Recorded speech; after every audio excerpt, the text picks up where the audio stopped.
morning. Let's call to order this special meeting. Can I get you to call the roll, please? Chair, Commissioner Clay Murphy. Present.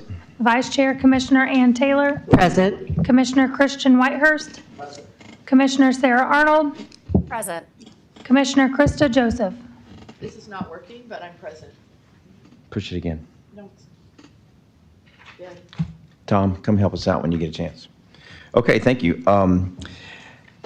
I would like to invite Rabbi Levi Vogel. I don't see him in the building. Is he here? All right, let's stand for an invocation.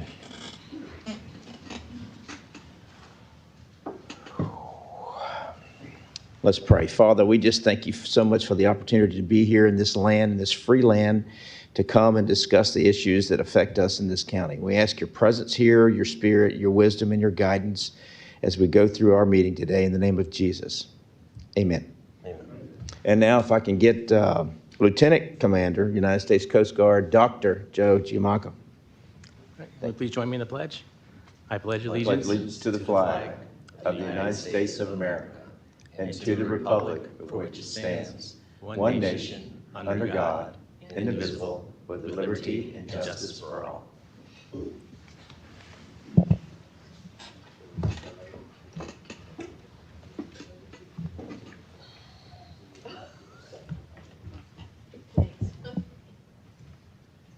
Okay, good morning.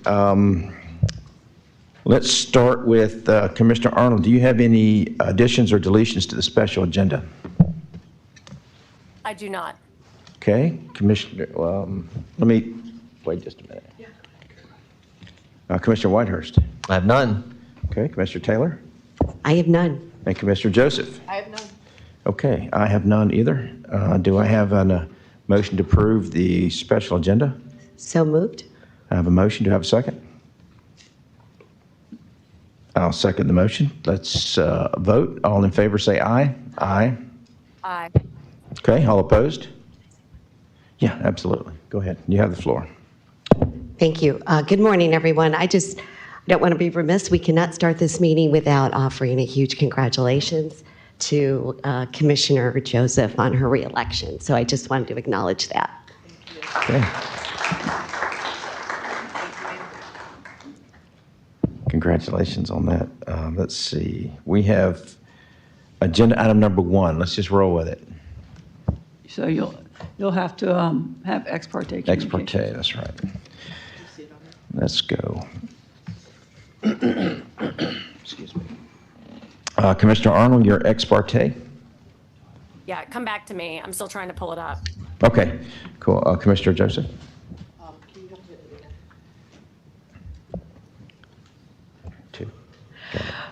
Yes, 74 or more, probably a lot more emails, meeting with Mike Roberson, meeting with the administrator and the team.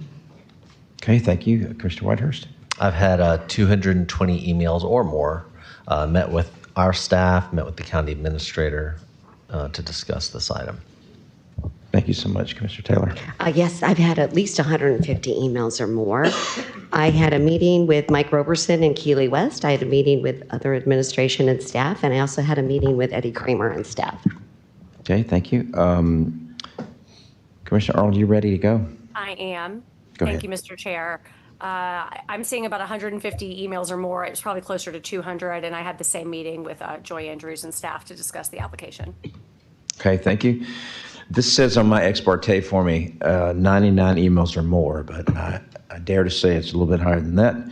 I had a meeting with the administrator and staff, a meeting with Jim Wilcox, Amelia Wilcox, Ramsey, and staff, and then we also had a meeting with Joe Mack and his team came in a couple of days ago. So that's our ex parte. So we'll go right to agenda item number 1. So, yes, through the chair, before we begin, I've been asked briefly to explain the purpose and scope of today's public hearing, since they're a little different than what we normally do with our land use matters. So the applications before the board seek certification as agricultural enclaves pursuant to sections 163, 3162, and 3164 of Florida statutes as amended by Senate Bill 686.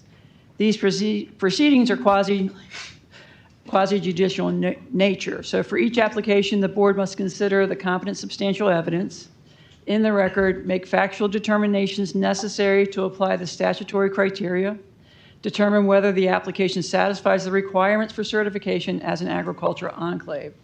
The board is not being asked today whether it supports or opposes a particular development as a matter of policy. Rather, the board's role is to determine, based upon the evidence presented, whether each application meets the requirements established by state law, including whether the property satisfies the statutory definition of an agricultural enclave and the statutory requirements for certification. Accordingly, public testimony and evidence today should be directed to the statutory criteria the board must apply in the factual determinations the board must make in determining whether the property qualifies as an enclave.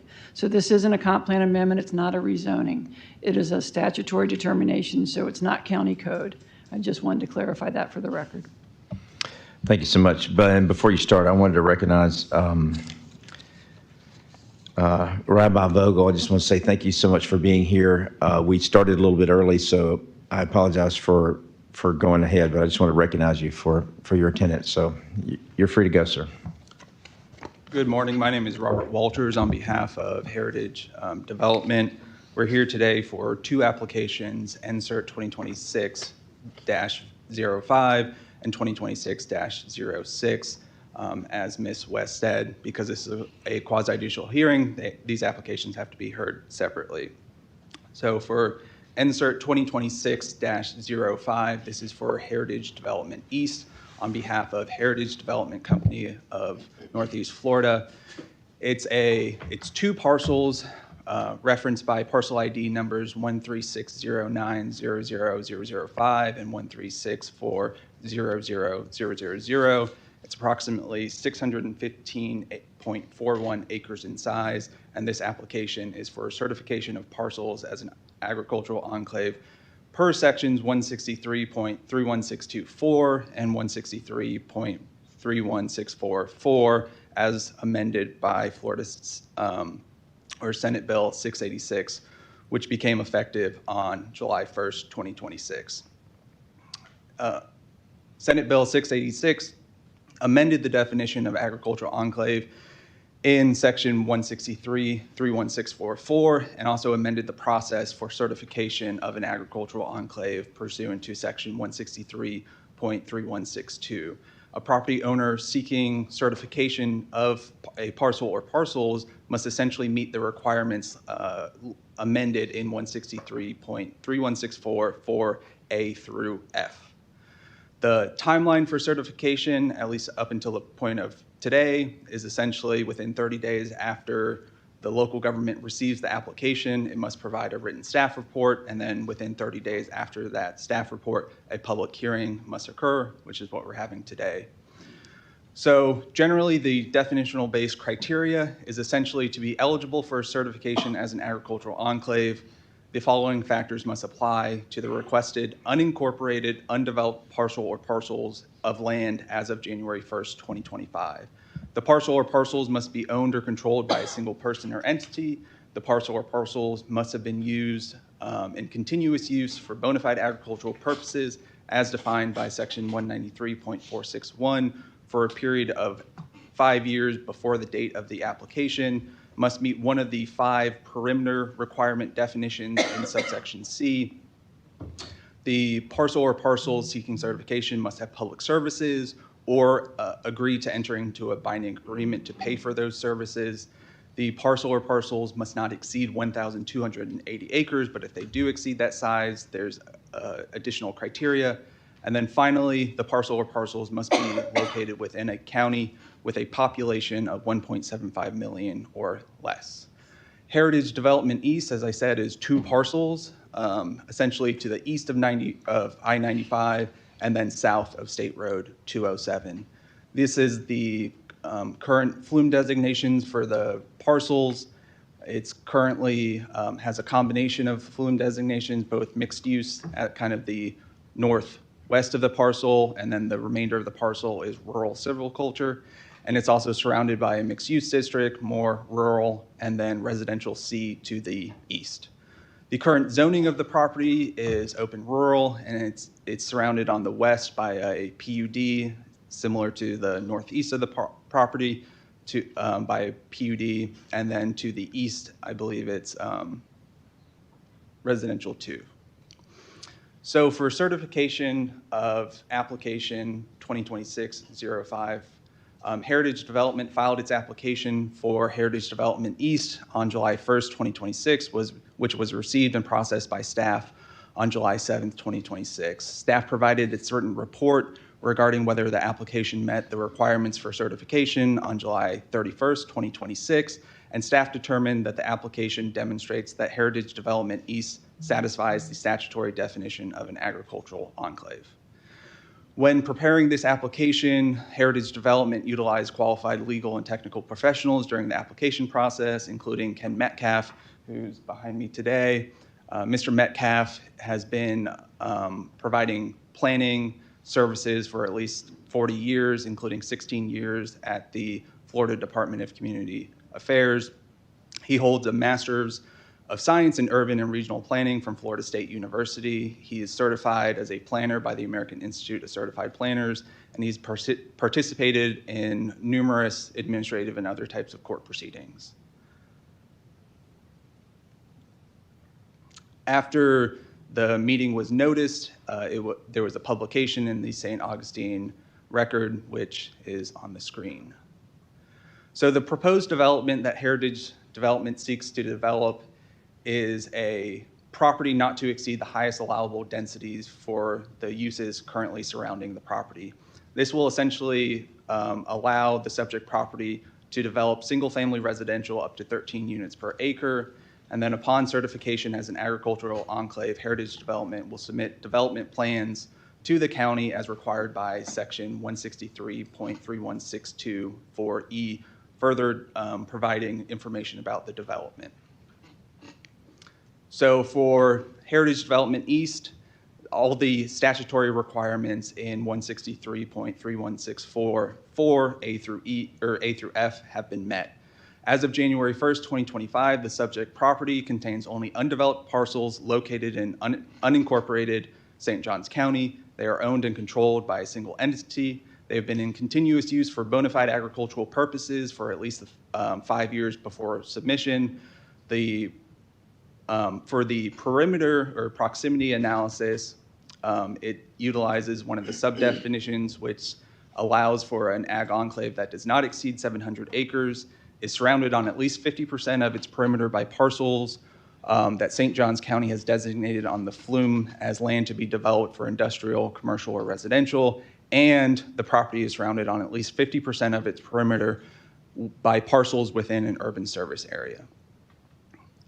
The subject property, at least based on the application, we asserted that there were the necessary public services as required, but Heritage Development has also offered to enter into a binding agreement to pay for those public services. The parcels do not exceed 1,280 acres, and they are located within a county with a population of less than 1.75 million people. Upon receiving the staff report, or in the staff report, staff found that based upon the application materials submitted, the staff's review, the application does demonstrate that the subject property satisfies the statutory definition of an agricultural enclave under section 163.3164.4. Further, the staff report stated that the proposed project appears to meet the definition of an agricultural enclave with respect to single ownership, prior bona fide agricultural use, adjacency to existing or proposed development, the applicant's willingness to enter into an agreement to fund, construct, or dedicate land for required public service improvements, and applicable density and intensity requirements. So now I'll kind of just break down definition by definition, A through F. So the first one, the parcel or parcels are owned or controlled by a single entity. Heritage Development Company of Northeast Florida owns and controls the 2 parcels that make up Heritage Development East. In the application that we submitted to the county, we had provided the warranty deed for the property, which was verified by county staff, and the staff's finding was that the application does demonstrate compliance with section 163.3164.4A, as the 2 parcels are owned or controlled by the same entity. Into subsection B, the parcel or parcels have been in continuous use for bona fide agricultural purposes as defined by section 193.461 for a period of at least 5 years before the application date. The 2 parcels that make up Heritage Development East have essentially been used as timber operations for the last 70 years. But in the application that we submitted to the county, we provided documentation that the St. Johns County property appraiser has classified the property as agricultural for assessment purposes for at least the prior 10 years. Staff reviewed our application and came to the same conclusion by verifying those records with the St. Johns County property appraiser's office. And they also found that although the statute does not expressly require an agricultural classification by the property appraiser, it is when the property appraiser does that analysis to determine whether or not land is agricultural, it goes through that step-by-step analysis that's outlined in 193.461. So it's a per se determination. Staff found that the application does demonstrate compliance with section 163.31644B. Next, we'll go into subsection C, which contains the 5 perimeter or proximity sub-definitions where an applicant has to at least meet one of those to meet the definition of an agricultural enclave. For Heritage Development East, they met 163.31644C, which holds that the parcel or parcels do not exceed 700 acres and are surrounded on at least 50% of their perimeter by property designated on the flume to be developed for industrial, commercial, or residential, and 50% of their perimeter by parcel or parcels within an urban service district area or line. In our application, we asserted that the parcels are less than 700 acres, are surrounded by 69.06% of its perimeter by parcels designated on St. Johns County's flume as land to be developed industrial, commercial, or residential, and are surrounded by parcels, or 78% of its perimeter by parcels within an urban service district. When we did the perimeter analysis, we used our in-house GIS team under the supervision of Mr. Metcalf and came up with this pretty map. It shows the perimeter of the parcel color-coded to reflect the different flume designations, and it also demonstrates the development area boundary in St. Johns County. The pink perimeter at the left of the parcel is mixed use, and then that's a qualifying designation in addition to the top perimeter, and then the yellow perimeter is residential C. Total, that means that the parcels have a perimeter surrounded by parcels that are mixed use or residential C at 69.06%, and the minimum requirement is at least 50%. Additionally, as you can see on the map, the dashed red line is the development area boundary, and 78% of adjacent parcels are within that development area boundary, and the minimum requirement is 50%. When staff reviewed the comprehensive plan, including objective A1-2, establishing the development area boundary, together with capital improvement elements, staff determined that the development area boundary identifies the areas where urban public facilities and services are provided or planned. Accordingly, staff found that the development area boundary satisfies the statutory definition of an urban service area. Further, staff found that the subject property satisfies the agricultural enclave qualification criteria set forth in 163.31644C2 because the property does not exceed 700 acres, is it surrounded on at least 50% of its perimeter by property designated on the flume for industrial, commercial, or residential, and are surrounded on 50% of its perimeter within an urban service district area or line, and found that the subject property meets the compliance with 163.31644C.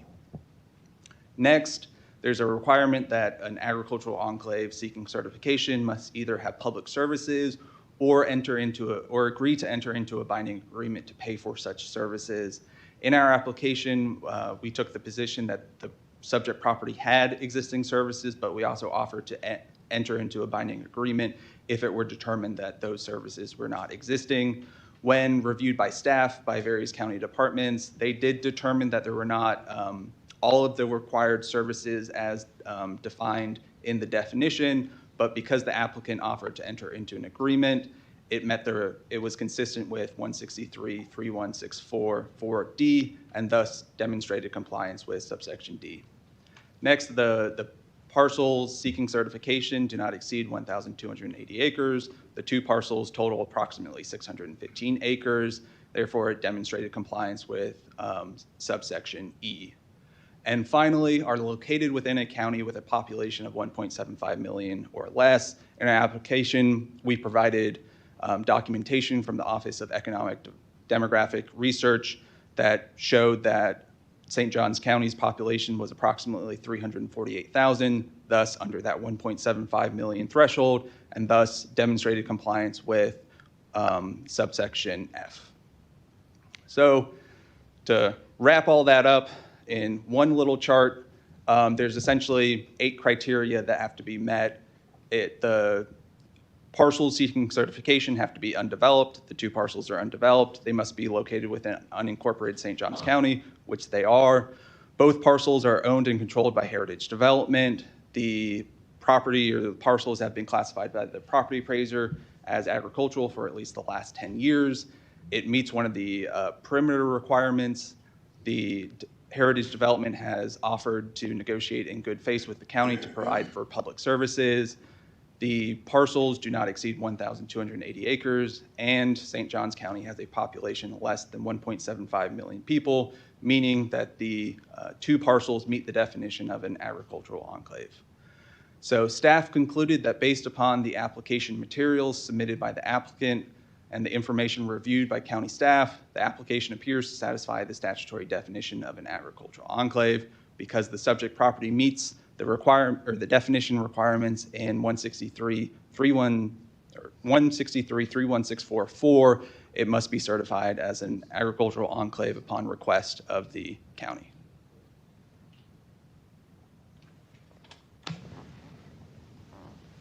Commissioner Whitehurst. Thank you, Mr. Chairman. Mr. Walters, that was a thorough presentation. I appreciate all the information. The perimeter calculation, is that based on entitlements or is that based on development that's already constructed? The perimeter calculation would have been based on flume designations. So just future land use, not even entitlements, just Correct. the flume? Just what's on the flume as required by the definition. Okay, so it could be all trees today, but it would still meet the requirement per statute if the flume designated it as residential C or D. Correct. Okay. And this may be a question for somebody else on your team, Mr. Walters, but this is really just to satisfy curiosity. You mentioned during your presentation that this would allow you to develop up to 13 units per acre, but they must be single-family homes. Are you aware of a product that exists that is single-family home that could get 13 units per acre on a property? I am not, but whenever seeking certification, it's about up to the maximum allowable density. What that development will actually look like, that's essentially determined in step 2 of the application process. So that's going to be based on existing LDRs as to what that development can actually look like.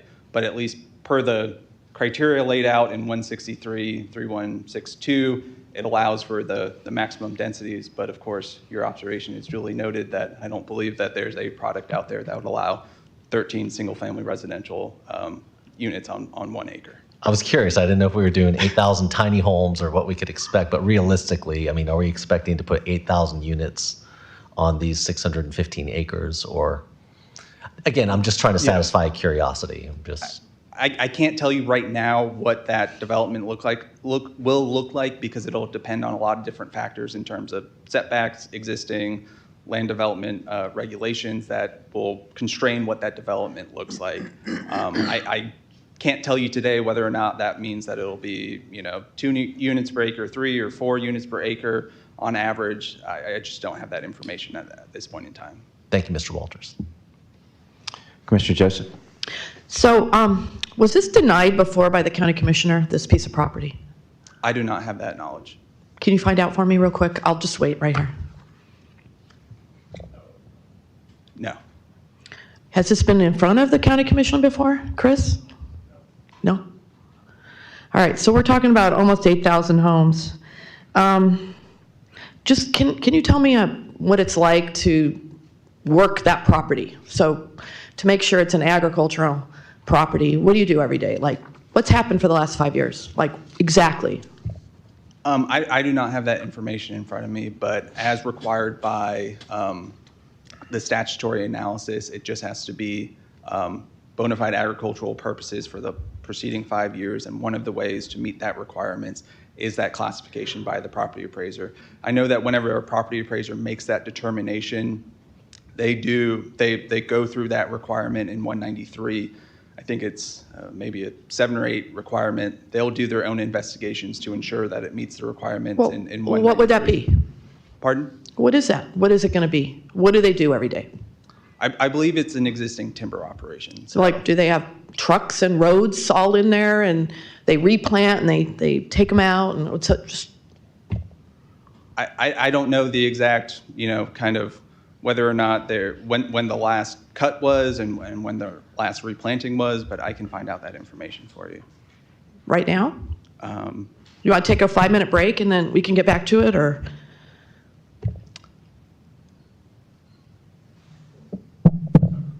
It's a timber operation, so I don't know if that means that someone's out there every day. Probably not, because it is. So it's a fact, you can't tell me that information. I cannot. I just was curious. Thank you, though, very much. Okay, anything else? Commissioner Arnold, do you have anything for us? No, Chair, not at this time. Okay, thank you. Public comment? All right. At this time, we will Great take job. public comment on agenda item number 1.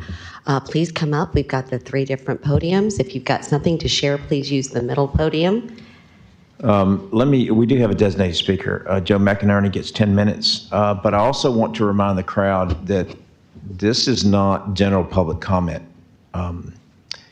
Any types of outbursts are not appropriate for a hearing like this. And even though I appreciate the fact that you're here and that you're passionate about something, anything that you do or say can be used by either the winning side or the losing side as a reason to go forward for an appeal. So I would implore you to, if you have a particular feeling about anything, that you express it in a nonverbal way instead of disrupting the hearings, because it could go either for or against you in the next hearing going down the road, if there is one. So I just want to caution you about public outbursts. So thank you so much. Go ahead, ma'am. Sorry.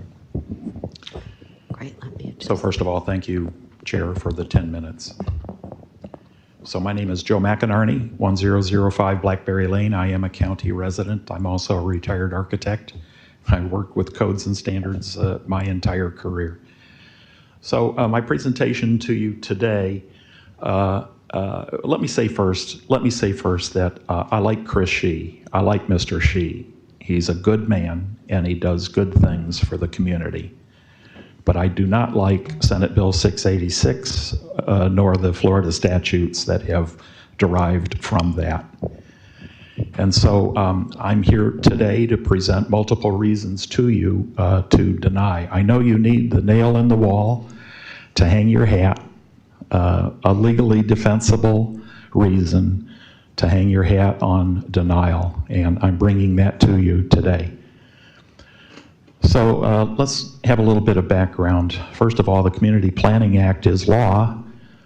Florida Statute 163-3161, it is law. And the intent is to strengthen the powers of local government in the implementation of comprehensive planning programs to guide and manage future development.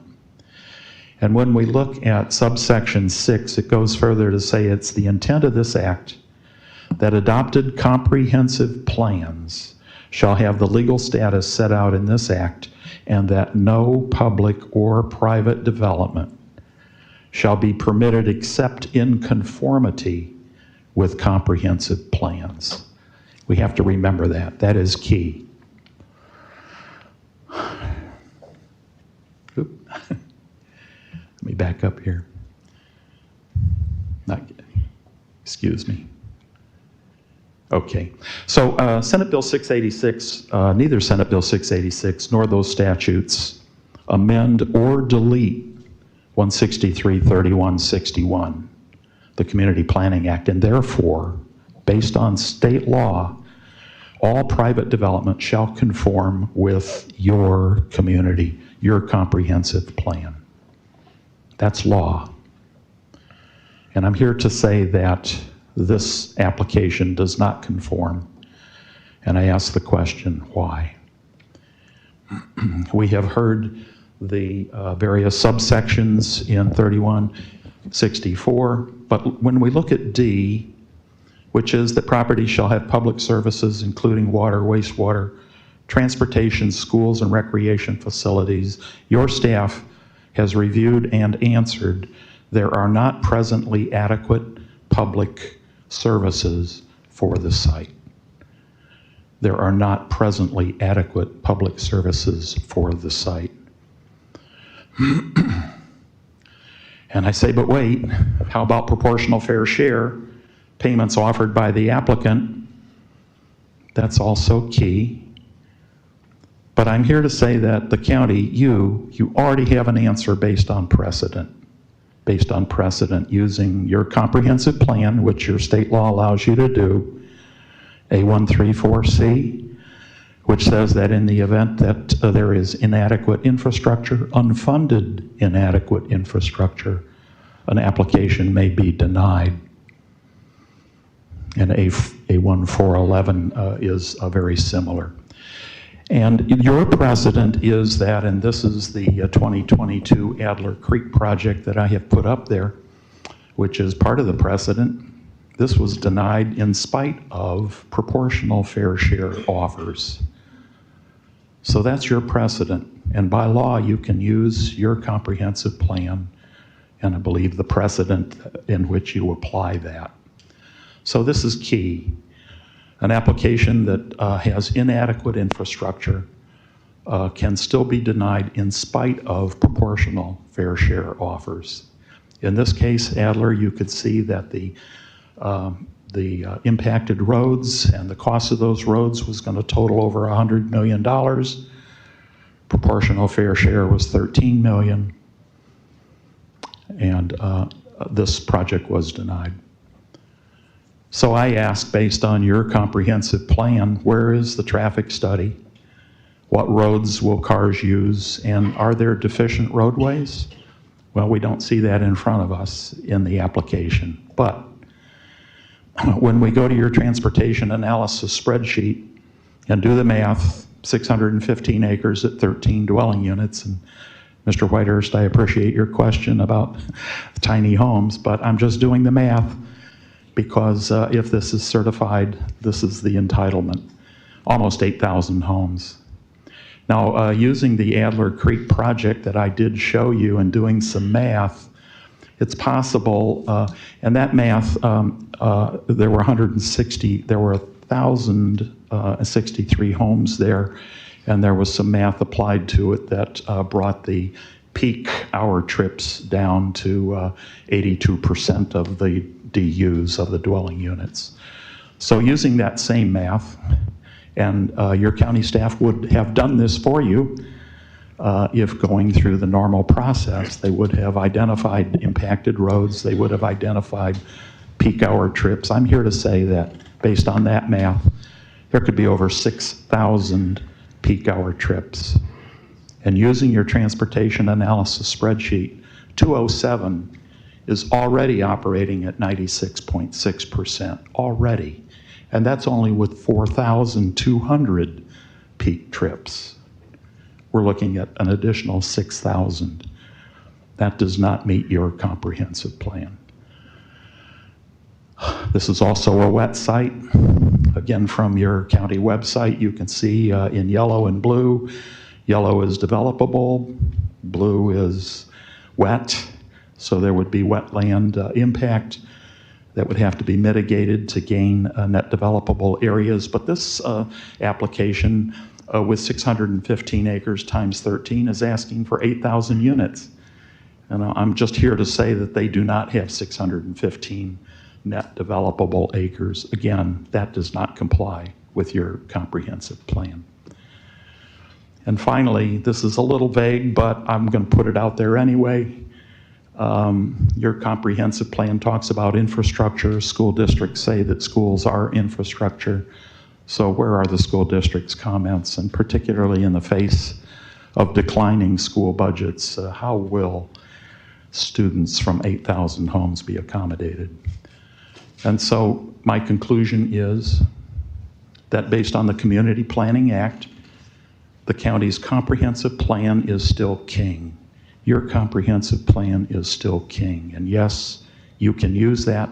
That is state law. And even the new Ag Enclave Act relies on the county's comprehensive plan. You can see that through subsection D, where you have to have adequate public services.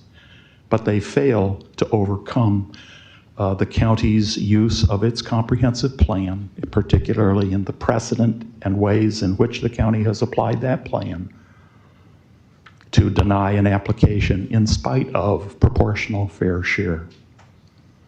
So yes, the staff had adjudged that there is currently not adequate public services for the site.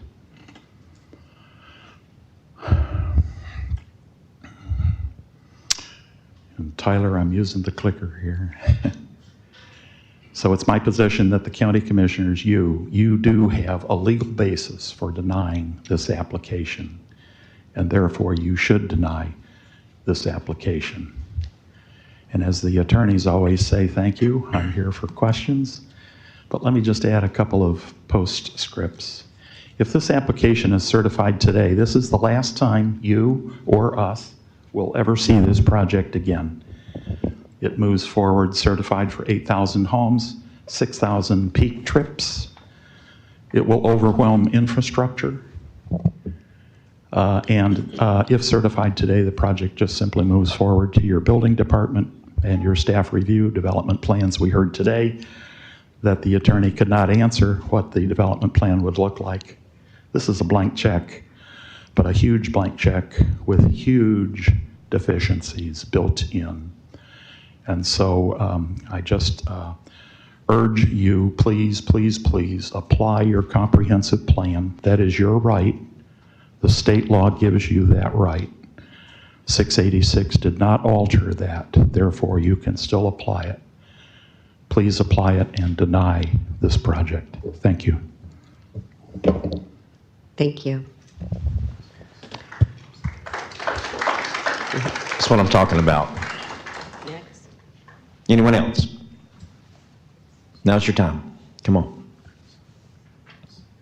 Either one. If you want to show something, you can put it in the middle. If you don't, you can go from right there. Thank you. Name and address for the record. Carrie Herschel, 122 Village Grande Drive, Ponte Vedra. You need to pull that mic close. We can't hear you. Sorry. Better?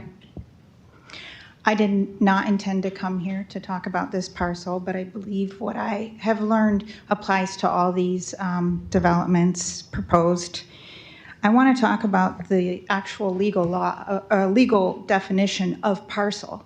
You do not have to use an appraiser's, and you should not use an appraiser's boundary of a parcel when determining bona fide agriculture.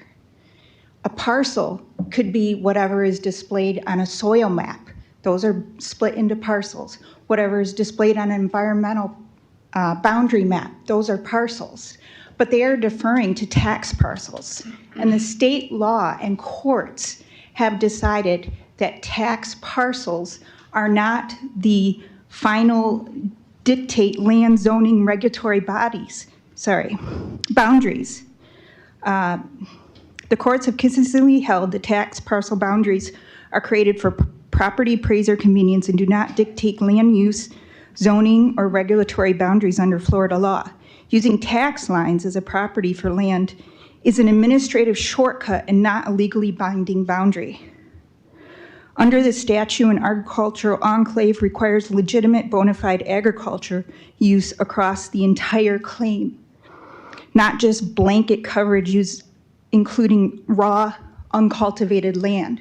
So if they provided evidence that every single acre in this boundary that they created is being used as bona fide agriculture, I'm guessing the answer is no. Florida Statute 163 was never intended to allow developers to cherry pick arbitrary tax maps to bypass local comprehensive plans. To establish true baseline, the county should evaluate soil rating parcel maps and actual environmental boundary parcel maps. The boundaries must be redrawn using meets and bounds to reflect reality on the ground of how each acre is truly used. We also cannot ignore the troubling history of Senate Bill 686. This statute changes all read like hyper-specific special legislation crafted for private interests rather than the general public. The sudden shift from parcel to parcels, drastically expanding contiguous land exemptions across bodies of water and reducing the surrounding development thresholds from 75 to 50% seems specifically tailored to fit this exact acreage, along with a convenient retroactive qualification date tied to the timing of the adjacent land purchase. Sorry. Anyways, I implore you to decline all of these applications. Thank you. Yeah, we're having technical difficulties here. I'll take over. Anyone else for public comment for agenda item number 1?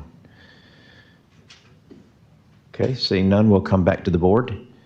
Tom, we're having some technical difficulties up here. If you can come help us out. Do you want to, let's see. Go. You have the floor. Thank you, Mr. Chairman. Mr. We're back to the Walters- board, by the way. Thank you. Mr. Walters, I'd like to follow up on some of the questions that were raised in public comment. Do we have any other? And just to give you a heads up, Ms. West, I'm headed to you next. Okay. All right. Mr. Walters, we heard Mr. McInerney state that the Community Planning Act, which is law within Statute 163, means that our comprehensive plan is king. Do you agree with that assessment? Do you agree with that statement? So I believe most of the things that Mr. McInerney raised were essentially legal issues relating to Chapter 163 and how subsequent legislation may impact existing provisions in law. And so I'm not your attorney.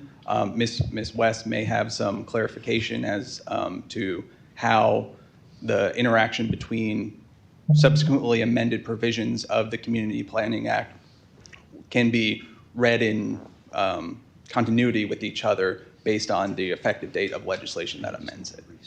Okay, my next question is it your understanding of this new law that we're all learning on the fly, is it your understanding that a property owner is allowed to somewhat arbitrarily draw the line anywhere on their property and present that line, that boundary, as the application? Or does it have to be a registered tax parcel or something with the property appraiser, or can the line be anywhere? So in 163, 3164, there's a definition for parcel of land, which means any quantity of land capable of being described with such definitiveness that its location and boundaries may be established, which is designated by its owner or developer as land to be used or developed as a unit, or which has been used or developed. So there's an existing definition of parcel of land in the same section of 163 where the definition of agricultural enclave is. Again, I'm not your attorney to provide you legal advice as to how to read those two things together, but I would say that based on that definition of parcel of land, that a parcel ID number with a property appraiser could be one way to delineate what a parcel of land is in compliance with determining whether or not you have an agricultural enclave. Okay, thank you, Mr. Walters. Through the chair, Ms. West, I'm going to ask you the same two questions. I won't repeat them. Sure. The Community Planning Act, does that supersede SB 686's authority? So I will say that Mr. McInerney is correct that Chapter 163 is the Community Planning Act. It is the state mandate of how growth is to be managed in the state of Florida.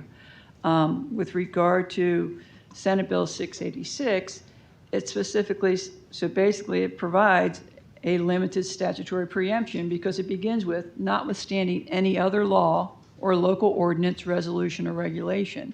And so with regard to the comp plan being king, it preempts that in this specific instance by saying notwithstanding any other law. This is in part 163, 3162. So therefore, what's stated in 3161 would be preempted by this specific section. And so therefore,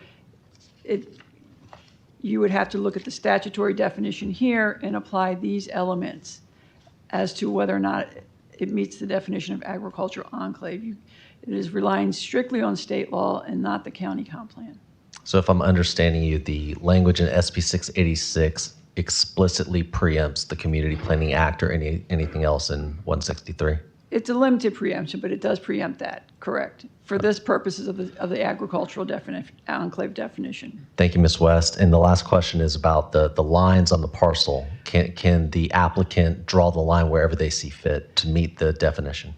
So they can. The parcels, as the definition is correct, as Mr. Walters said, I concur with that. Okay, those are all my questions. Thank you. Anyone else from the board have any questions? Oh, sorry. Commissioner Joseph, you have the floor. I just want to ask Healy West really quick.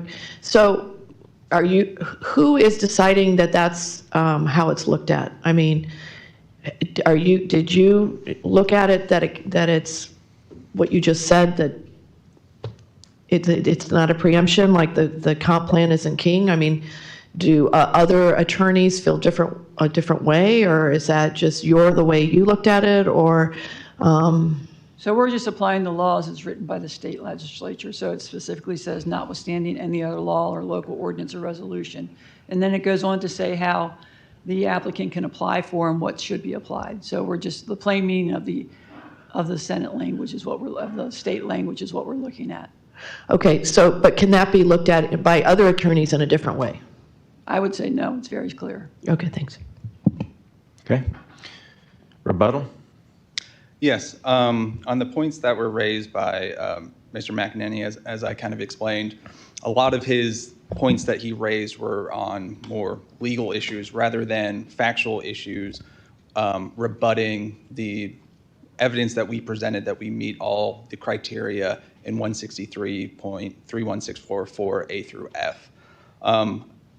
Also, a lot of his comments were more about the second step of the process. So we're here today about the certification. So whether or not these two parcels meet those criteria in 163.3164 for A through F.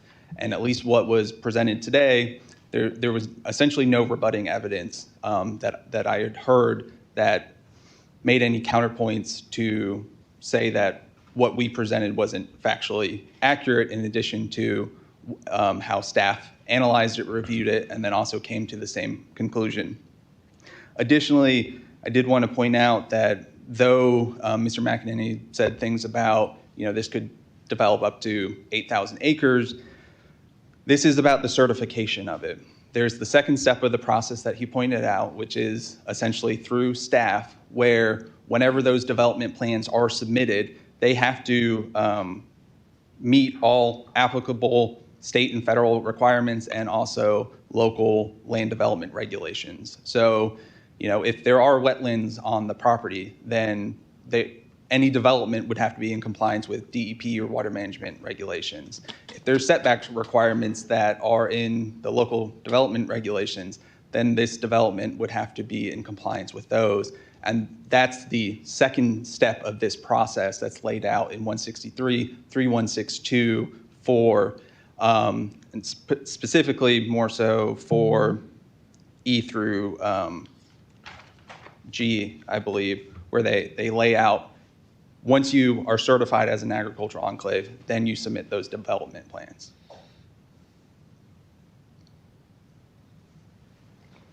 Anything else?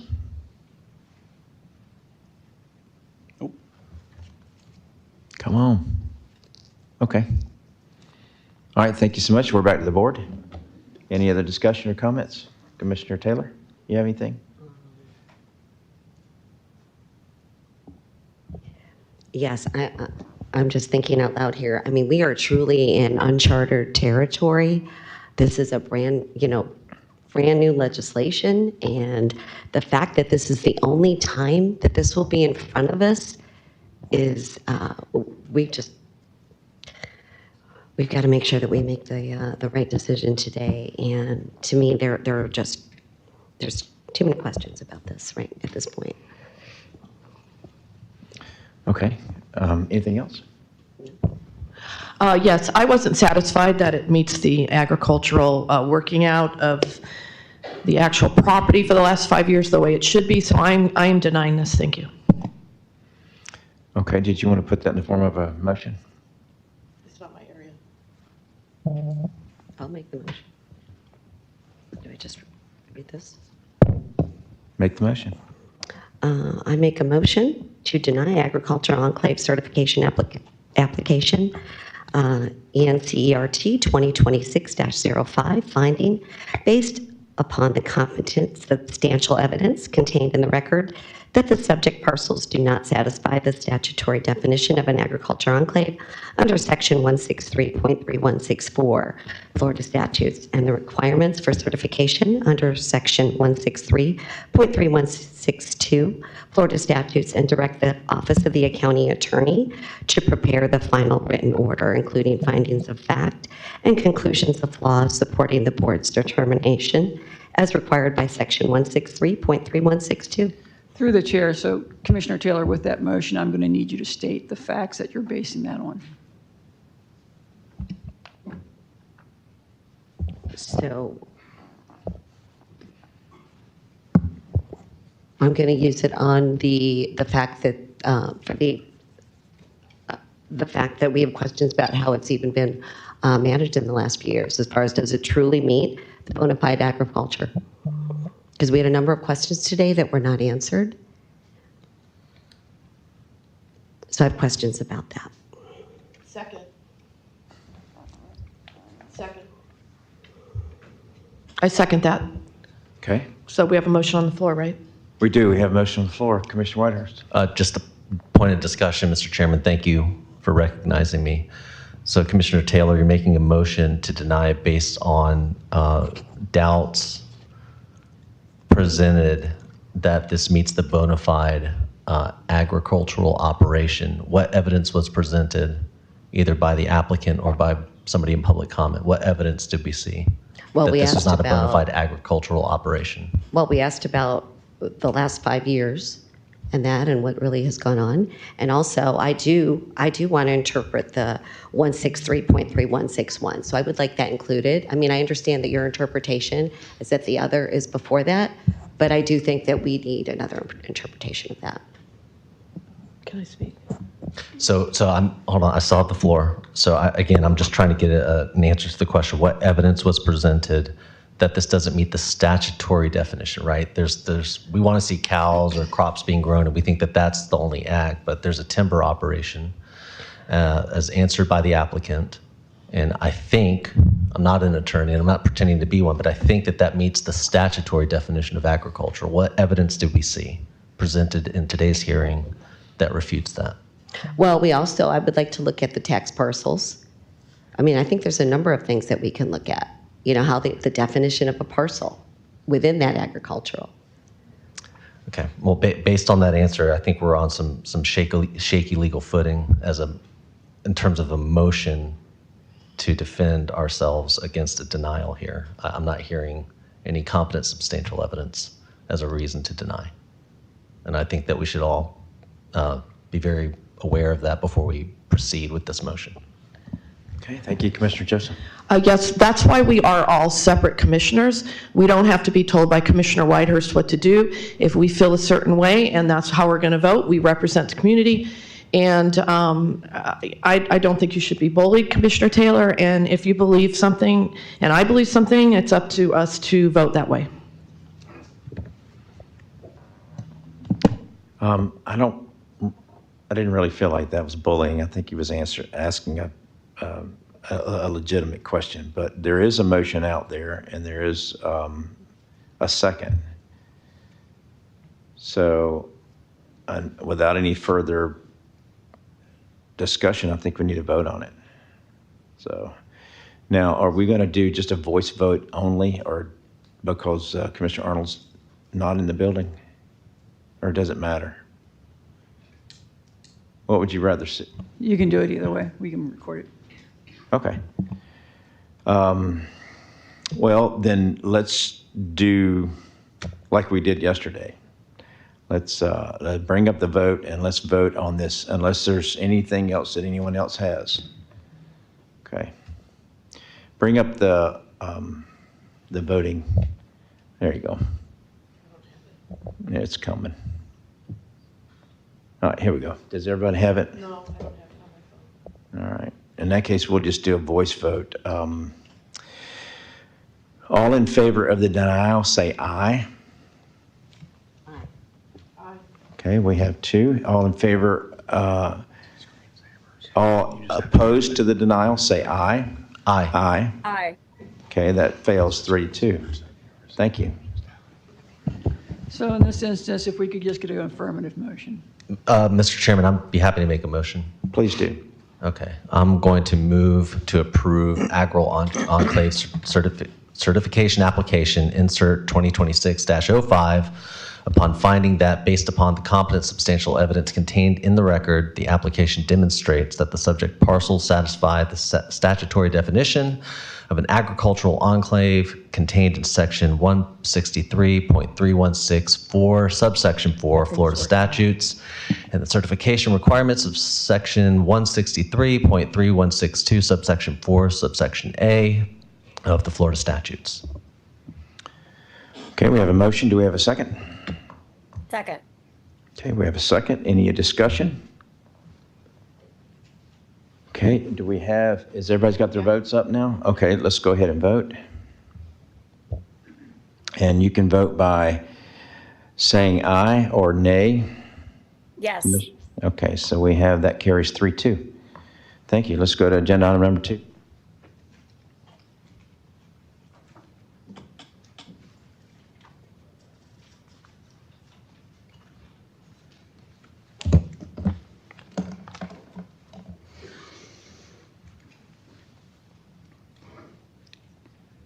I apologize ahead of time if I'm a little repetitive, but as we know, this is a quasi-judicial hearing, 2 separate records, 2 separate votes. So I'll try to breeze through some of the background on this application. We have. So we're here for the second item for. So we're going to do. Hang on just a second. We have ex parte. Commissioner Arnold, are you ready with ex parte for number 2? Yes, I am. Thank you, Chair. I had approximately 200 emails and also had a meeting and a briefing with staff. And Joy Andrews. Okay, thank you. Commissioner Joseph? It says 74 or more, but I'll say 200. Meeting with Mike Roberson, meeting with the administrator and the team. Okay, thank you. Commissioner Whitehurst? 218 emails, met with staff, met with the administrator. Okay, Commissioner Taylor? And I had over 200 emails, meeting with Eddie Creamer and staff, meeting with our administrator, Joy Andrews and staff, and a meeting with Keely West and Mike Roberson. Okay, I also had a whole bunch of emails, a meeting with the administrator and staff, a meeting with Jim Wilcox, Amelia Wilcox, Ramsey, and staff. So, okay, now you can go. So this is for Heritage Development West, insert 2026-06. Heritage Development West, the applicant is Heritage Development Company, Northeast of Florida. The parcel ID numbers are, there's 3 parcels that make up Heritage Development West. The parcel ID numbers are 136635-0120, 1373500010, and 140390000. The 3 parcels equal approximately 550 acres in size. And this application is for seeking certification of those 3 parcels as an agricultural enclave per sections 163.31264 and 163.31644 as amended by Senate Bill 686, which was effective on July 1st. As we know, Senate Bill 686 amended the definition and the process for seeking certification as an agricultural enclave. A property owner seeking to certify a parcel or parcels must meet the amended provisions as set out in 163, 3164, 4A through F. And as we're here today, we are within that 60-day window for holding a public hearing, as the staff report was received from the county on July 31st. So we know the criteria that is established in 163, 3164, A through F is essentially that an agricultural enclave seeking certification must be located within an unincorporated part of the county, and the parcels must be undeveloped as of January 1st, 2025. The parcels must be owned or controlled by a single person or entity. The parcel or parcels must have been in continuous use for bona fide agricultural purposes as defined in 193.461 for a period of 5 years, and they must meet one of the 5 perimeter requirements in subsection 4C. The parcel or parcels seeking certification must have public services, or the applicant must offer to enter into a binding agreement to pay for such services if they are lacking. The parcel or parcels seeking for certification are not to exceed 1,280 acres unless there's certain criteria that are also met, and they must be located within a county with a population of 1.75 million or less. So Heritage Development West is very close in proximity it actually abuts I-95 to the west, and then is essentially southeast of State Road 207, and it is made up of 3 parcels. This is the flume designations for the existing parcel outlined in red. It's surrounded by residential B to the west, a mixed-use development to the north, and then to the east, south, and southwest is surrounded by rural and silviculture. The property is currently zoned open rural and is surrounded to its essentially northwest by a PUD, and then also surrounded by open rural. Heritage Development filed its application for Heritage Development West on July 1st, 2026, which was received and processed on July 7th, 2026. Staff provided its written report regarding whether the application met the requirements on July 31st, 2026, and staff determined the application demonstrates that Heritage Development West satisfies the statutory definition of an agricultural enclave. NCERT 2026-06 was put together by qualified legal and technical professionals, including Ken Metcalf, who has over 40 years of experience as a planner, including 16 years with the Florida Department of Community Affairs. He holds a Master's of Science in Urban and Regional Planning from Florida State University and is certified as a planner by the American Institute of Certified Planners, and has participated in numerous administrative and court proceedings. After the meeting was noticed for today, there was a publication notice that was placed in the St. Augustine Recorder.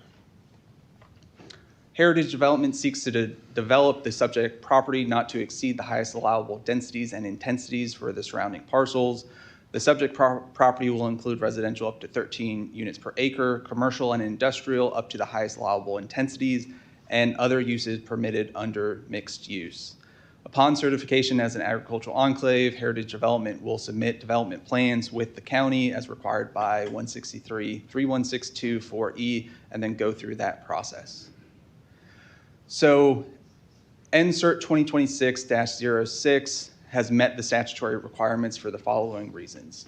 It contains only undeveloped parcels located in unincorporated St. Johns County. It is owned or controlled by a single entity. It's been in continuous use for bona fide agricultural purposes for 5 years before the submission of the application. At least 75% of the subject property's perimeter is a combination of interstate highway and parcels that are within an urban service district area or line, which the county has designated in the flume as land to be developed for residential or commercial purposes. The subject property either has the necessary public services, but has also agreed to enter into a binding agreement with the county to provide for those services. The parcels do not exceed 1,280 acres, and the parcels are located within a county with a population of less than 1.75 million people. When staff reviewed the application, they came to the following conclusion. Based upon the application materials submitted in staff's review, the application does demonstrate that the property satisfies the statutory definition of an ag enclave under section 163.31644. The proposed project appears to meet the definition of an agricultural enclave with respect to single ownership, prior bona fide agricultural use, adjacency to existing or proposed development, the applicant's willingness to enter into an agreement to fund, construct, or dedicate land for required public services, improvements, and applicable density and intensity requirements. So now we'll go into the definition-based criteria as established by 163.31644 A through F, beginning with A.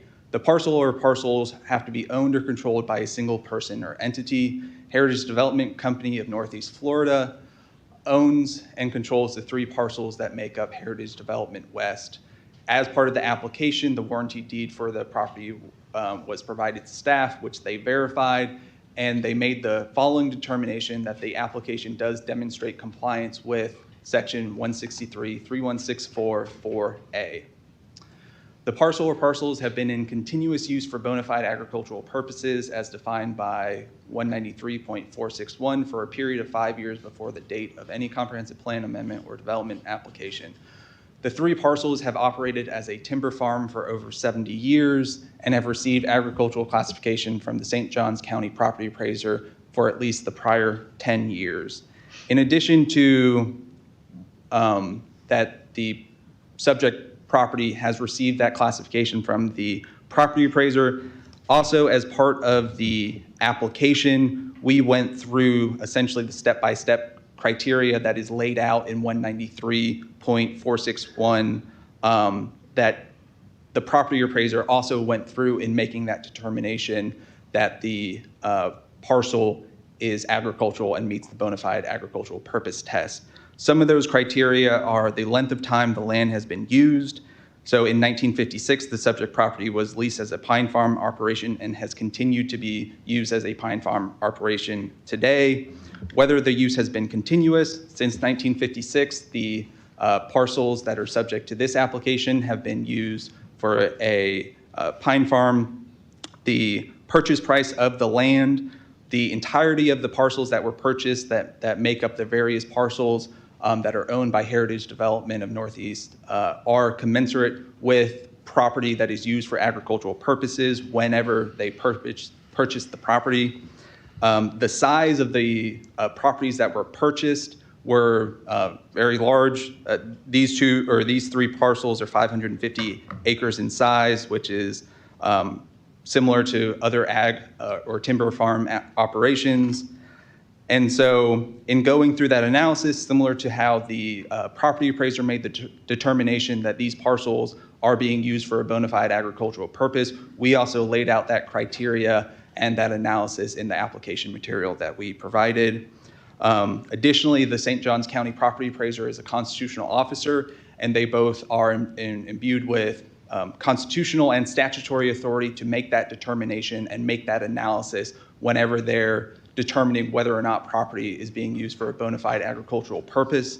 And so that involves site visits, getting leases from the property owner, all sorts of different information, so that whenever that property appraiser makes that determination that these parcels are being used for a bona fide agricultural purpose, there is sufficient evidence that they've collected that meets the definition in 193.461. So when staff was reviewing the application, they stated that although the statute does not expressly require an agricultural classification by the property appraiser, staff reviewed the documentation submitted by the applicant and referred to the the records with the property appraiser's office and determined that at least between 2015 and 2025, the property has been classified as agricultural by the property appraiser. And staff made the following determination: that the application does demonstrate compliance with section 163, 3164, 4B. Next, we go into one of the perimeter-based requirements. So for application 2026-06, the perimeter-based analysis that was used was that the parcel or parcels are surrounded on at least 75% of their perimeter by a combination of an interstate highway and one or more parcels within an urban service district area or line that are designated on the flume for industrial, commercial, or residential development. The parcels are surrounded on at least 75% of its perimeter by a combination of interstate highway, which would be I-95, and the parcels that are within an urban service district area or line, and that the county has designated in the flume as land to be developed for residential, industrial, commercial development. So when we were conducting the perimeter analysis, we used our in-house GIS team under the supervision of Mr. Metcalf. This information was also verified by staff. And so the perimeter analysis shows essentially 3 qualifying perimeters: one in red, which is the interstate highway, which equals 34.76%.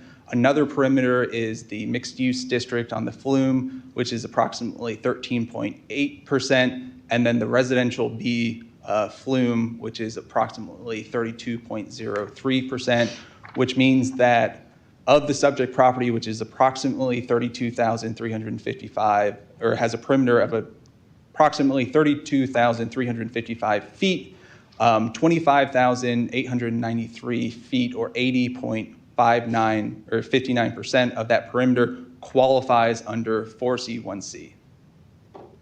When staff reviewed the application, they evaluated the materials that we provided as part of that analysis in addition to the GIS data, and their calculations came to that 80.61% of the perimeter of the parcel is surrounded by either interstate highway or parcels designated on the flume as to be developed for industrial, commercial, or residential, which included residential B and mixed use. Staff, in its written report, also made a determination that St. Johns County's development area boundary is essentially the functional equivalent of an urban service area, and that was based on reviewing the statutory definition in conjunction with the elements in the comprehensive plan. Staff made the following finding: that the application does demonstrate compliance with section 163, 3164C1C. Next, in subsection 4D, the parcel or parcels must have public services or enter into that binding agreement. Though the applicant, or in our application, we asserted that there was public services, we also said if there was a determination that there weren't, we would enter into a binding agreement with the county to provide for those services, and staff recognized that offer and made the following determination: that the application demonstrates compliance with 163, 3164, 4D for offering to enter into that binding agreement to provide for any of those lacking services. Next, the 3 parcels do not exceed 1,280 acres. They're approximately 550 acres in size, and thus staff also agreed that the application demonstrates compliance with 163, 3164, 4E. And finally, that the parcels are located within a county of less than 1.75 million people. As part of the application, we provided documentation from the Office of Economic and Demographic Research, which is a state agency or state office, and which estimated St. Johns County's population to be 348,336 as of April 1st, 2025, which falls under that 1.75 million threshold, meaning that the application demonstrates compliance with section 163, 3164, 4F as determined by staff. So NSERT 2026-06 Heritage Development West meets the statutory requirements. At a very high level overview, the 3 parcels are all undeveloped. They are located in unincorporated St. Johns County. All 3 parcels have been owned or controlled by Heritage Development. All 3 parcels have been classified by the property appraiser as agricultural for at least the last 10 years. And as demonstrated through the application, and as I presented today, it also met their criteria whenever doing that bona fide agricultural purpose analysis in 193.461. Over 75% of the perimeter qualifies under that provision in subsection 4C. Though the county determined that there weren't all of the public services necessary, the applicant, or Heritage Development West, offered to enter into good faith negotiations with the county to provide for those services. The properties do not exceed, or the 3 parcels do not exceed 1,280 acres, and St. Johns County has a population of less than 1.75 million people. So to conclude, staff made the following conclusion: that based upon the application materials submitted by the applicant and the information reviewed by county staff, the application appears to certify the statutory definition of an agricultural enclave contained in section 163.3164 and the certification requirements of section 163.31624A. And because the application and the 3 parcels meet that requirements in 163.31644, then upon request by the county commissioner, it should be certified as an agricultural enclave. Okay, thank you, Commissioner Joseph. Yes, okay, just leave that up there. So staff conclusion, based on application materials submitted, so that's the materials you submit, and it appears to satisfy. So that's like not written in stone, this whole thing. By the way, is this the one that was denied by the Board of County Commissioners before? I do not have that knowledge. Chris? No? All right, so I have a question. So this is 7,000 homes possibility, right? 7,163. Big enough for a data center because it's industrial. True? Put a data center on that thing? I don't know what the acreage requirements for a data center are. No? Well, okay. And again, so how was it worked as a timber farm? Like, when's the last cut you guys had? Or?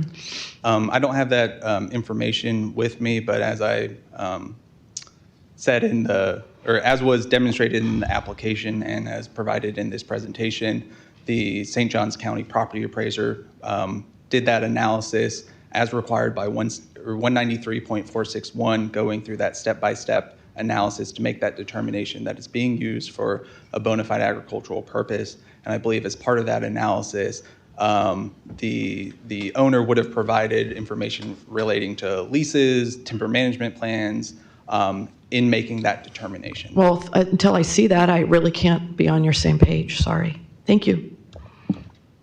Okay. Any other comments from the board? Let's go to public comment. I think we have a designated speaker.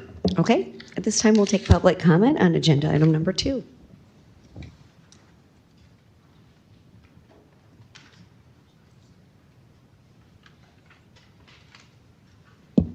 Oh, I thought it was. Yes, my name's William Fisher, 10130 McMahon Avenue, Flagler Estates.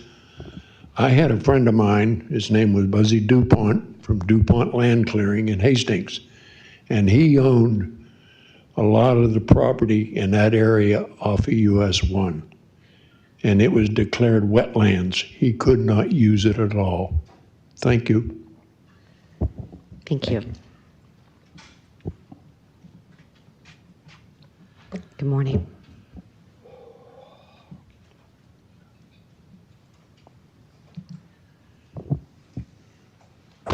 Thank you again, Joe McInerney, 1005 Blackberry Lane. So I have to stand and give the same presentation, sorry, just as the attorney did, because I think I'm right. Sorry to say, I think I'm right. And in fact, let me just add before I get into this that there is currently state law with your comprehensive plan that allows an applicant to propose proportional fair share. And it's only by your interpretation, in spite of the fact that that's state law, it's only by your interpretation that projects have been denied in spite of the offer of proportional fair share due to inadequate infrastructure. And so I'm here to say, if I can offer a variation on this theme, is that just as this is a new law, and we've heard we're in some uncharted territory here, just as this is a new law, you can vote to deny, and you can defend that on the basis of inadequate infrastructure in spite of proportional fair share. So I appreciate that it says notwithstanding current comprehensive plan. Let's just take comprehensive plan out of it and just focus on 163, 3162, 64. You can vote to deny and then set the precedent, as you have done with this new law. You can set the precedent based on inadequate infrastructure. I just wanted to add that. And furthermore, 163, 3162 does say, with regard to an amendment to a local comprehensive plan, that the owner of a parcel of land defined as an agricultural enclave may apply for an amendment to local government comprehensive plan where such amendment is presumed to be consistent with that comprehensive plan and includes land uses and intensities as such. I still think you have a number of defensible reasons for denying this and the next application. But let me quickly just repeat for the record that I think there are multiple reasons to deny. I do go to the Community Planning Act. We've been over that. We have heard from your county attorney, so I'm going to bypass that. Where I am saying that the comprehensive plan is king. Again, based on the Community Planning Act, you've made the decision in spite of a proportional fair share to deny, and that's been upheld. So this is a brand new law. You can once again vote to deny and defend yourselves, and I believe have a legally defensible reason because of inadequate infrastructure. So again, my previous presentation that the comprehensive plan is king. But let me say again that staff has said there is not presently adequate public services for the site. But then they have backed off by saying, but the applicant offers proportional fair share. Well, you're into uncharted territory here, and I think that a denial is still reasonable, that you can defend that on the basis that this is the precedent you want to set. You do not want to leave future taxpayers holding the bag for providing to bring all of those inadequate infrastructure services up to standard. That's essentially what has happened here with this first decision. 8,000 homes, 6,000 cars on a road that's already overcrowded with 4,000 cars. We have just by 150% increased what's going to happen on 207. So look here, with respect to the west area, again, those cars have to go somewhere. Tyler, help me out here. I'm pushing the buttons, I believe. There we go. So 551 acres at 13 dwelling units per acre, 7,000 new units. Applying the possible staff analysis, almost 6,000 additional trips. They're going to go somewhere. They're going to go east on 207, which is already at 96.6%. Clearly, it's going to adversely affect 207. And yes, as the attorney has pointed out, perhaps this is step 2. But just the same with agenda item number 1, that is now entitled for almost 8,000 homes. Okay, because they used gross acres. It's already entitled for 8,000 homes. This is going to be entitled for almost 7,000 homes. And look at all that wet area, and you've just heard from Bill here about the wetlands. So I'm going to get through this, sorry. that I do think that just as a current law allows an applicant to come forward with proportional fair share, you have judged that where there is truly inadequate infrastructure, not caused by the applicant, but that the existing infrastructure is inadequate, you can deny. You're setting you're charting new territory here. And I think that it is worth denying this and defending this and setting new precedent on this new law. So once again, I thank you. Available for questions. And once again, I say that to certify this is the last time that you or me or anybody will review this. It's the last time you'll have a yes or no on this project. And with 7,000, already 8,000 homes coming on what has been approved, another 7,000 homes approved here. Huge, huge, huge impact on existing infrastructure. I think you can deny this. I hope you will deny this, thinking that just as you have set precedent before, you can set precedent again. This is uncharted territory. I hope you will deny this project on that basis. Thank you. Thank you. Are there any other public comments at this time? Come on up. Denver Cook, protected address. I only have one question for clarity. They say services. The one thing we haven't heard about is our schools. I'm not a lawyer. I'm not getting into all the laws. I'm not anti anything or pro anything here. I noticed there's superintendents here and we haven't heard from the schools. I just would, for a little bit of clarity, can we get an answer on how the schools may or may not be dealing with this? And our school debt is already at over 600 million. I just would like some clarity on the schools, the road, the traffic, all of these things. You guys need to work this out. You guys really do. I haven't heard input from the schools and what their kind of perspective on this legislation is and how it affects them. We understand the boards. We've heard from the lawyers, we've heard from everybody, but I haven't heard anything about education in schools. It is something that affects our community at large. So I'm just a dad here. My kids graduated, but schools are a community issue. It's the one thing I don't have the answer on that. Timberland is agricultural. It is. They cut trees when they cut trees, and those take a long time to grow. But where do our schools sit? I don't know, and I don't have the answer. So that would be my only question, is how it affects our education. Thanks. Thank you. Anyone else?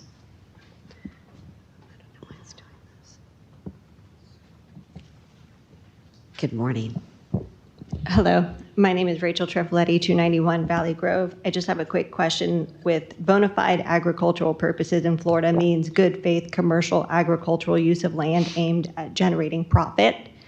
I am just curious if that is actually bona fide use of agriculture. You would think they would have a business name, maybe some sort of business license or a tax number of some sort. So that would be my question. Do they actually have a business? Because they keep saying that they have it under the tax assessor, but is there actually a business on that land? That would be my question. So, thank you. Thank you. Anyone else? Come on up. Good morning.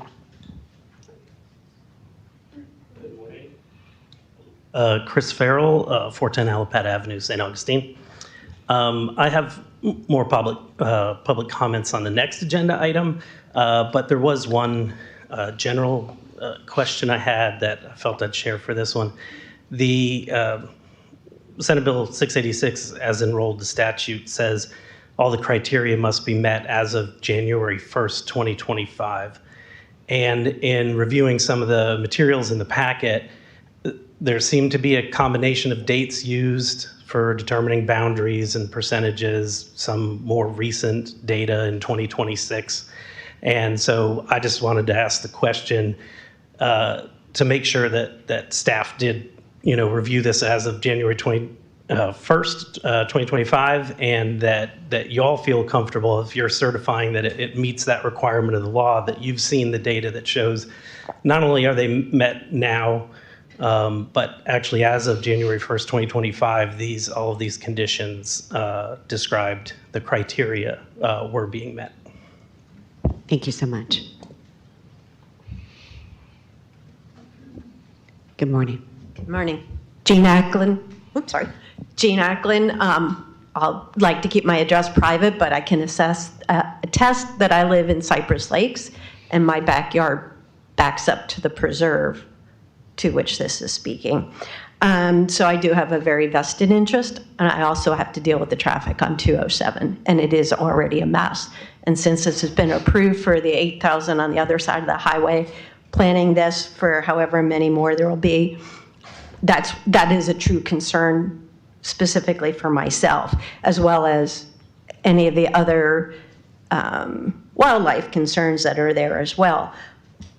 My main concern is, I think Mr. McInerney made some very good points, and also Denver made good points as far as the school system.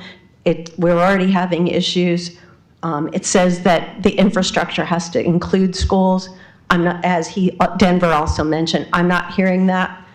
And we do want good education for our kids. And I think that there's more questions out there as far also, Krista, you didn't get the answers to the questions you asked.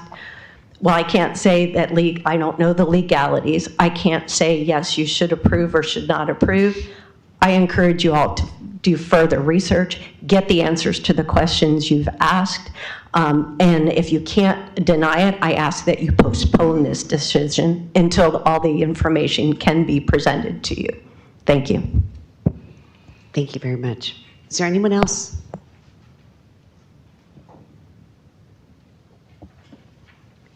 Good morning. Good morning. Good morning. My name is Paul DeFranco. I live at 35 Village Walk Drive in Ponte Vedra Beach. My comments were really about item number 3, but I felt the need to actually address items 1 and 2, or 2 more specifically, since 1 has already been approved. But the condition of evidence is affirmative, not negative. You don't not prove that a timber operation is going on. You prove that it is going on, and no proof has been provided. In fact, the statute says that the assessor's determination and classification of the property is not proof of an ongoing 5-year timber operation. So I would like to see those same business records of a timber operation ongoing for the past 5 years. The other thing is, an agreement to an agreement is meaningless. It's not a commitment to fund anything. It's an agreement to have a meeting. And thank you very much. Thank you. Morning. Carrie Herschel again, 122 Village Grande Drive. I want to go back to the definition of parcel. We keep referring to the tax parcel, but there is case law on this. It is, Orange County case law that stated that they cannot use tax parcels to determine land use. Tax parcel boundaries cannot be used for land use boundaries, only used for that. Sorry, I'm trying to find my note and I can't find it.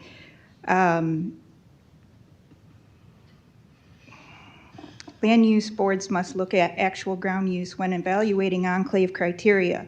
Unmanaged marshlands, power line easements, or non-producing wetlands within the tax parcel boundary lack continuous commercial agricultural husbandry. When these non-agricultural footprints are properly excluded from the calculation, the true working agricultural footprint fails to satisfy the contiguous acreage and surrounding perimeter ratios mandated. The other thing is, when was the last time the appraiser really appraised this property? Was it in the last 5 years? Where is the appraiser's evidence that every acre of this parcel complies with bona fide agriculture within the entire perimeter of the tax parcel. Again, the tax parcel means nothing. You don't have to refer to the tax parcel boundary when creating an agricultural enclave.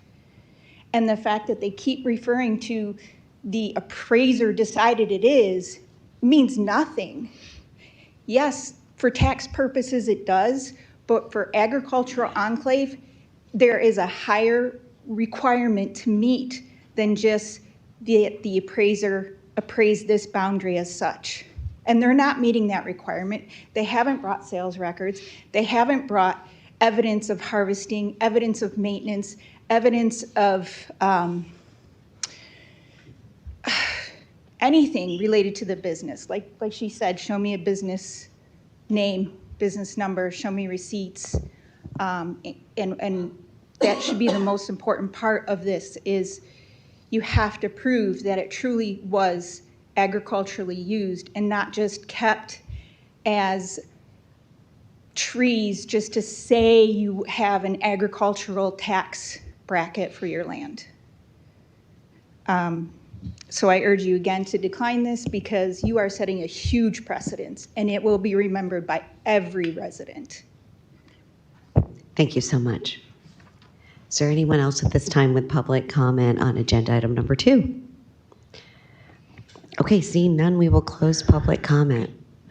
I do want to hear from Dr. Asplin, if you don't mind.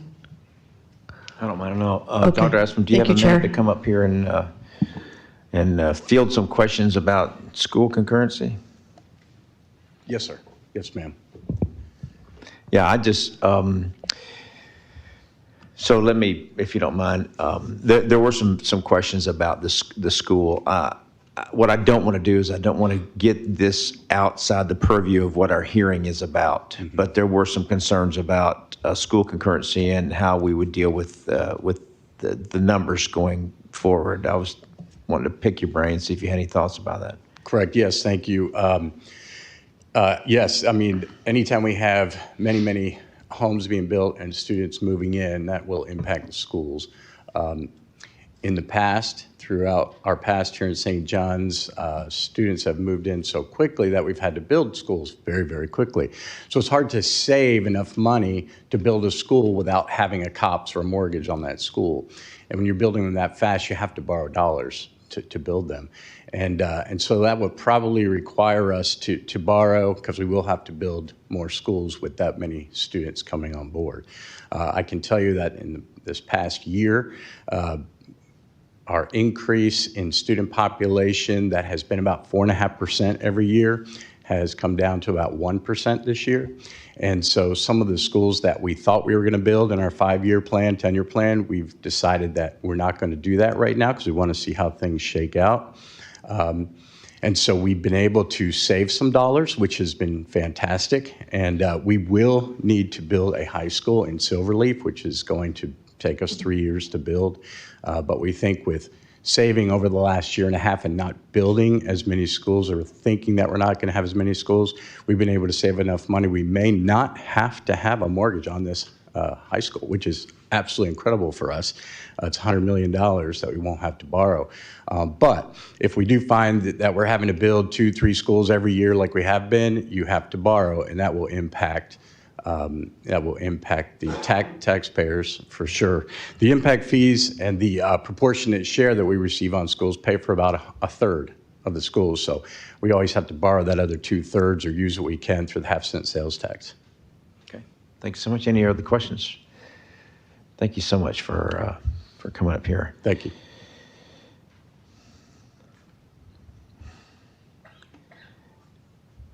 So these agricultural enclaves have been a particularly incredible struggle for all of us because we both came under the auspices, or all of us kind of came to the board knowing that we have growth fatigue. St. Johns County specifically, maybe more than anywhere else, has growth fatigue. And so we look at these agricultural enclaves as a preemption from the state.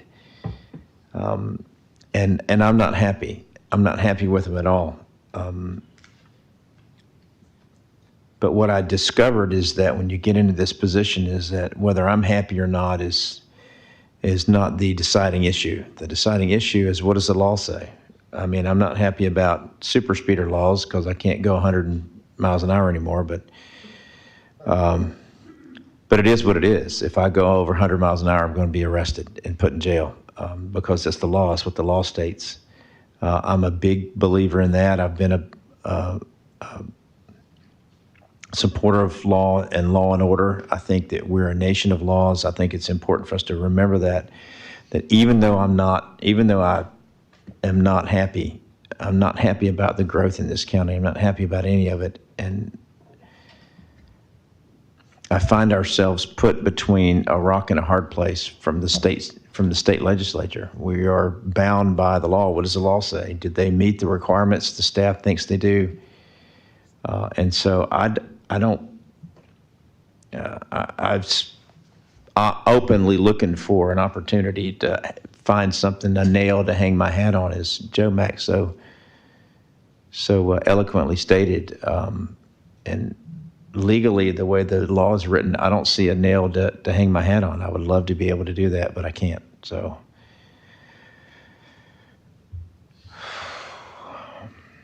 I can't think of a legal reason to vote to deny this. I just can't. There's nothing that I can think of that we could defend in court. We can go to court, but we have to have something to defend. And unfortunately, the way the law is written, our hands are tied. The state's preempted us again, and here we are.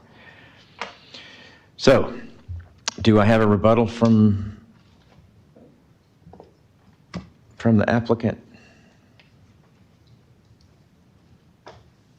I'll be very brief. I did want to point out in 193.461, subsection 1, the property appraiser shall, on an annual basis, classify for assessment purposes all lands within the county as either agricultural or non-agricultural, which means that the property appraiser is doing this determination on a yearly basis to make sure that these properties are being used for a bona fide agricultural purpose, and they're going through that step-by-step analysis that is required in 193.461.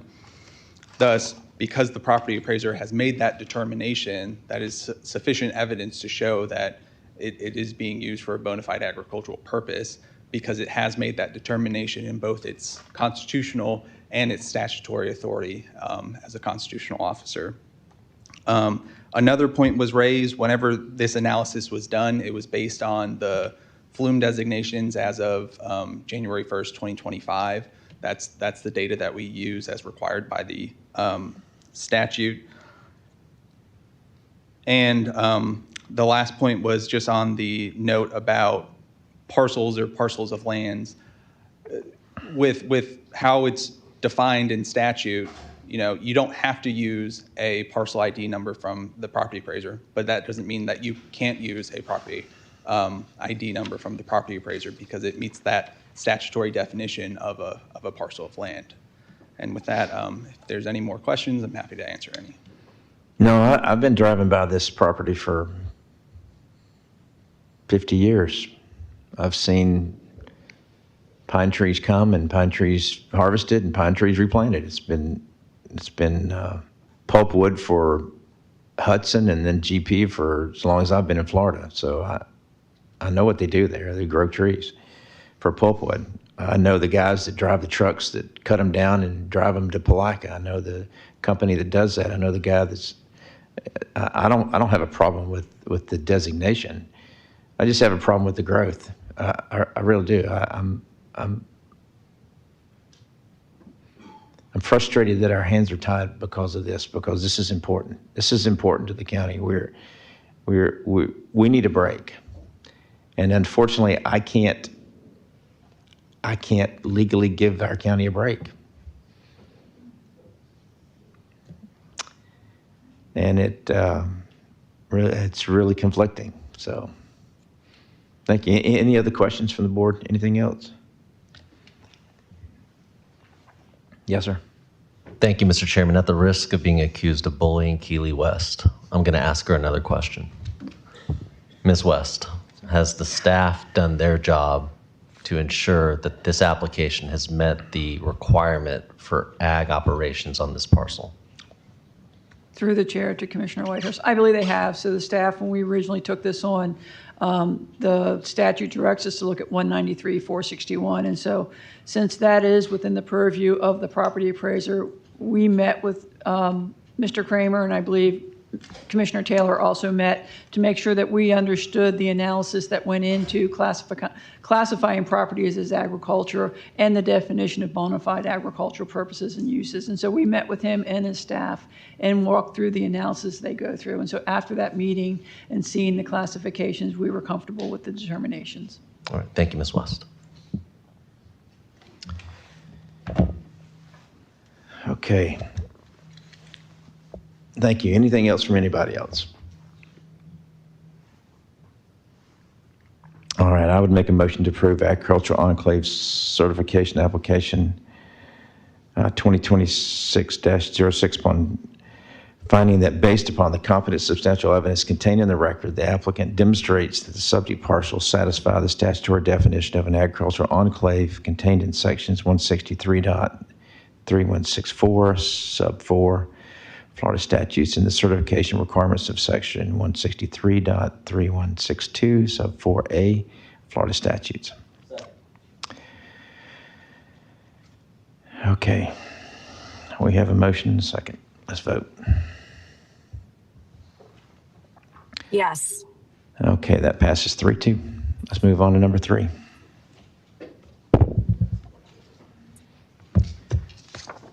Commissioner Arnold, if you would start us off with your ex parte. Thank you, Mr. Chair. It's the same as the others, about 200 emails and a meeting with our staff and the county administrator. Okay, thank you, Commissioner Joseph.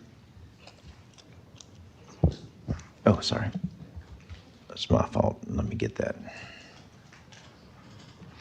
Over 200 emails, meeting with Mike Roberson, meeting with the administrator and our team, meeting with Carrie Gustafson, Joe McInerney, Damian Kokio, and team. I also spoke to my personal attorney. Okay, thank you, Commissioner Whitehurst. I have a record of 225 emails or more, met with the administrator and our staff, met with Carrie Gustafson, Joseph McInerney, Damian, I hate to pronounce a lot, Cosillo, and our staff. We discussed the site plan, the application, we discussed the traffic impacts. I also met with Mikey White, and we discussed the application, the criteria that's required, the traffic impacts, and the history of the property. Okay, thank you, Commissioner Taylor. I guess I had well over 200 emails on this. I had a meeting with Eddie Kramer, meeting with our administrator and staff, meeting with Keely West and Mike Roberson, a meeting with Carrie Gustafson, Joe McInerney, and Damian as well with staff. Okay, thank you. I've had well over 200 emails, meeting with Joy Andrews and staff, meeting with Jim Wilcox, Amelia Wilcox Ramsey and staff, meeting with Carrie Gustafson, Joseph McInerney, Damian, is that Cusio? Help me out with that. And staff. Does anybody know? Cusio? Okay. Thank you. You have the floor. Well, good morning, Mr. Chair, Commissioners. Ellen Avery Smith, Rogers Towers, 100 Whetstone Place here in lovely St. Augustine, and we appreciate your attention today. Don, go ahead and introduce yourself. Don Fullerton with Prime AE, 1391 Sutton Park Drive in Jacksonville. We're going to tag team this for a matter of interest.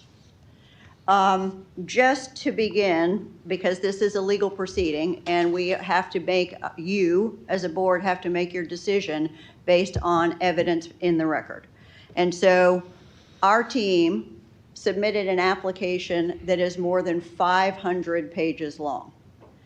And the application includes the application submitted on July 1st of 2026, which includes exhibits 1 through 12, and appendices 5 and 10, and also supplementary information that was submitted by email on July 16th, 2026, including Exhibit 10.2 and an additional Exhibit 5.3.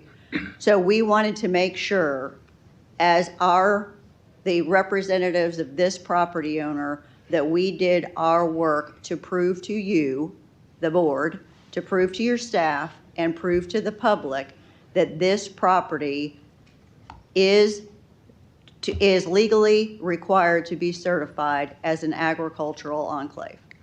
It is my legal opinion that it is. It meets all of those criteria, and we're going to go through all of those criteria in the next little while. It is also the legal opinion of my partner, T.R. Hainline, who is sitting in the audience, that our application meets all of the applicable requirements for certification. We submitted this application, and your staff did a lion's share of work reading 500 plus pages, so thank you very much to the staff for doing that in such a short amount of time. And they issued a staff report on July 31st concluding that this application meets all applicable requirements of the law. And we're going to go through all of that.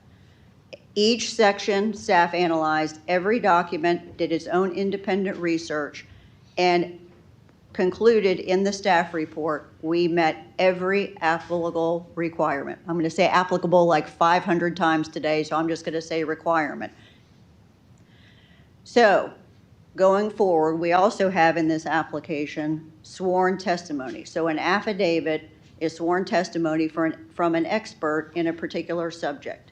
One of the affidavits is from me. I have been a Florida bar licensed attorney for almost 30 years, and I'm getting older by the day. I've been practicing land use law in the state of Florida for all of that time, and almost 20 of those years in St. Johns County. Mr. Fullerton, would you like to go forward and talk about your expertise for a minute? Yeah, I have to say I have over 45 years experience in the planning and development business, working on everything from the old DRI days, comprehensive plan amendments, rezonings. I've been testifying in different types of judicial hearings as well. And then some of the other affidavits are from Rob Pritchard, who is a Florida bar licensed attorney who specializes in tax and corporate law. He was in private practice, including with Rogers Towers for a number of years, and now he is in-house with DDI. He is the executive vice president, and he is also the executive vice president of BR 4700, which is the owner of the property we are talking about today. So to move forward, this application, in summary, includes 4,462 acres of land that is located in the northeast section of St. Johns County, north of Nocatee, west of the Intracoastal Waterway, and east of Duval County. It's important to know that this 4,462 acres has a specific legal description that is in Exhibit 2 to this application. It also includes a boundary survey and sketch prepared by ETM, which is a Florida licensed surveying company, and that is in your package too. That is signed and sealed. So it is also part of the second exhibit to this application. I also want to point out, because there's been a lot of public comment on social media and otherwise, that this request is for 6 units per acre. It is not. This particular property owner made a decision to be conservative and ask for only 1 unit per acre. That is on page 3 of the cover letter that is in the application package. It is also in Exhibit 10.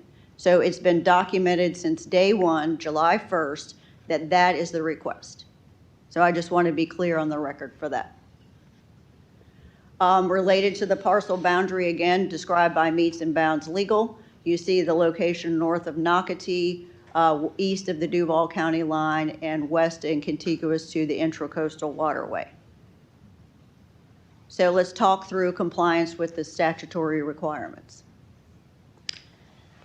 With respect to section 163-3162-4A, and we have and we're just going to tell you where to find these. We're not going to go over each exhibit, but exhibits 6, 7, 8, and 10 are evidence that one or more of the parcels, and that's the definition of parcel in chapter 163-3164, which is the Community Planning Act, that you can do the development has to permit the same density or a higher density than the proposed development of this property.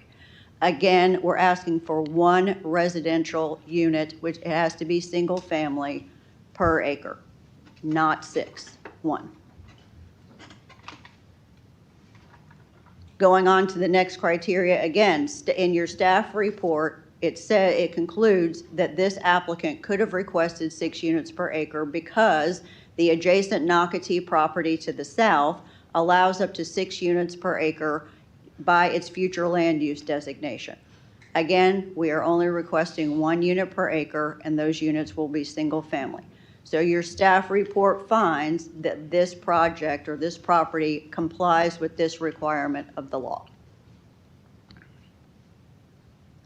Don, if you want to go. Thank you, Ellen. So Ellen just went over the legislation that provides the methodology for establishing the density within the agricultural enclave parcel. So that's always based on the surrounding land use and zoning. So I'm going to very quickly walk through that so we're all comfortable as far as understanding how we got here. The map on the left is your existing future land use map. Actually, for St. Johns County, you can see Duval County in pink. On the right is the surrounding existing zoning map. So to start off with, let's look at the existing future land use map. And if you look at the east perimeter boundary, that's that north-south line running along the Intercoastal Waterway. That forms that eastern boundary. And the legislation is also very clear. Whenever the surrounding perimeter abuts a right-of-way or a body of water, we jump to the property directly on the other side. And that's what we did here, which, as we know, that's the property along Roscoe Boulevard in Palm Valley. So that's the surrounding land use that we'll be utilizing here. And that land use is residential A with some commercial. And that residential A allows 1 unit per acre. So that's kind of a baseline for that perimeter. If we jump to the other side, directly on the west perimeter, and that's that pink area on the map, and that's also the Duval County, St. Johns County line for reference. On their future land use map, that's multi-use. And multi-use in itself allows a mixture of uses, but we refer to the zoning map on the right, the PUD. It's a PUD ordinance on that piece of property. And that PUD ordinance allows, I'm going to get the number right here, 0.92 units per acre. Excuse me, just under 1 unit per acre. So comparable to the St. Johns County one. And then finally, if we look at the south perimeter boundary, that's the kind of pink-orange color on the bottom, that future land use is Newtown. We know that's the Nocatee master plan community. And, you know, we took a more conservative approach in determining the allowable density of Nocatee. We looked at the PUD, the approved PUD, based on the approved number of units and the actual number of acres in the PUD. And it's just over 1 unit per acre. I think it's 1.03 units per acre. Now, I know Ellen mentioned that staff came up with a higher number, which is also correct, related to a different methodology. But again, we took a lot more conservative approach. Nevertheless, like Ellen said, we're proposing 1 unit per acre. Okay. Go ahead, Don. That's it. You can go ahead. Okay, so I was just going to mention to you because going back to this map, this parcel is contiguous to property in the city of Jacksonville, which is Duval County. There is nothing in chapter 163.3162-4A that prohibits the property from being located adjacent to a different jurisdiction. The definition of the parcel of land, the property has to be that is subject to the application comes before this Board of County Commissioners because the property subject to this application is located within St. Johns County. And I just want to make that clear. We did the analysis of Duval County because it is required by law to analyze on all 4 sides of the perimeter of the property. So again, this is from your staff report. We won't reiterate it, but again, just saying for 4,462 acres, the applicant's request is 1 unit per acre. The staff, and that's 4,462 units, I apologize. The staff report concluded it could have been 6 units per acre, which could have been 26,772 units. That again is not the request on the table. It's 1 unit per acre 4,462 units. So I just want to be clear. Going on to the next one, with respect to ownership of the property, again, in Exhibit 4 of the application package, it shows evidence of ownership by BR 4700 LLC related to the property, again, described in Exhibit 2. There is the deed for BR 4700. There is a conversion notice through the Florida Secretary of State's office from an entity called Estuary as of January 1 of 2025. So we've proven that the same entity, through conversion of corporate entities, own the property on January 1st of 2025. Your staff analyzed that material and concluded that we have demonstrated compliance with this requirement of the law.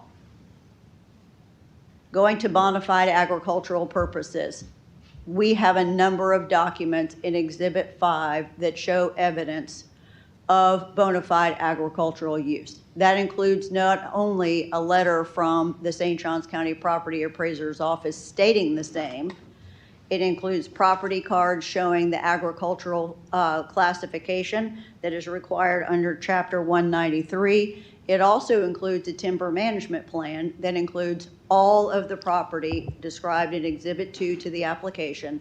And it also includes timber sales data.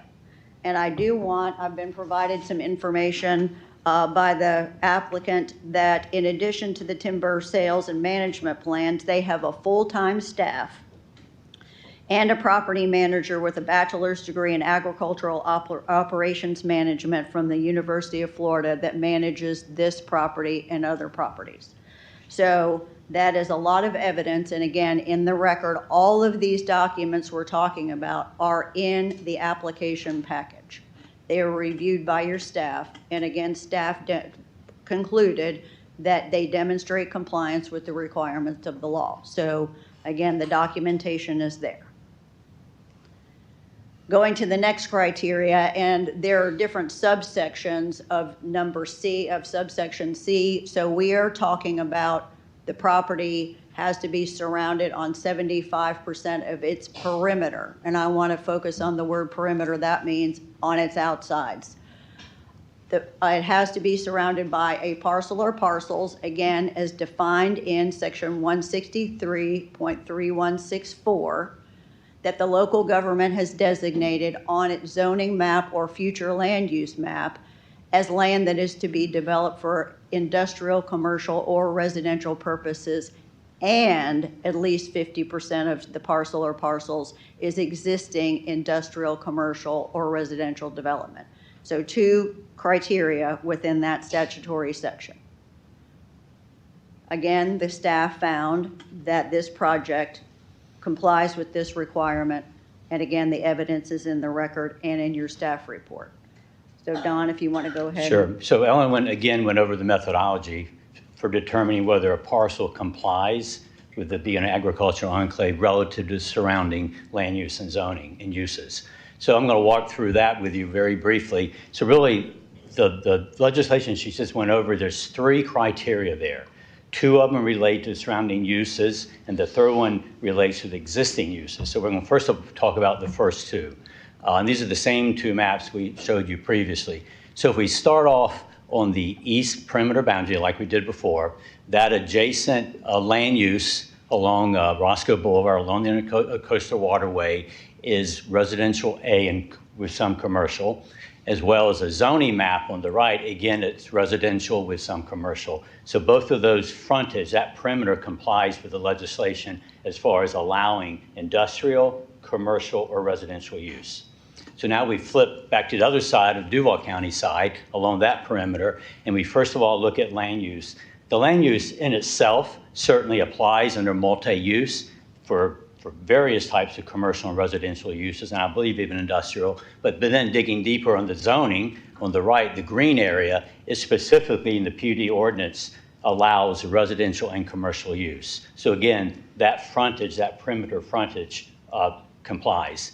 And then finally, on the south side, again, the Nocatee Master Plan community, that Newtown use allows industrial, commercial, and residential use. And remember, the legislation is any one of those three, not all of them. It can be a combination or any one single. And then digging in on the PUD as well, it complements that. It allows all three uses as well. So that by the surrounding use, we'll talk about percentages in a moment, those surrounding uses certainly comply with the legislation. Let's go to the next slide.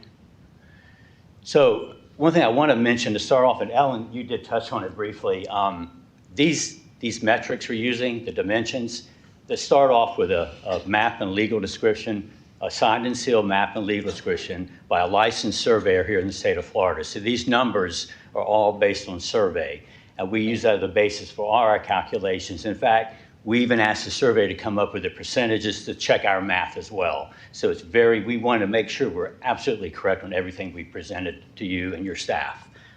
So in the case of the surrounding use, meeting this requirement, those three sides, you can see cumulative, the tables there show the dimensions, and really it's the same, right?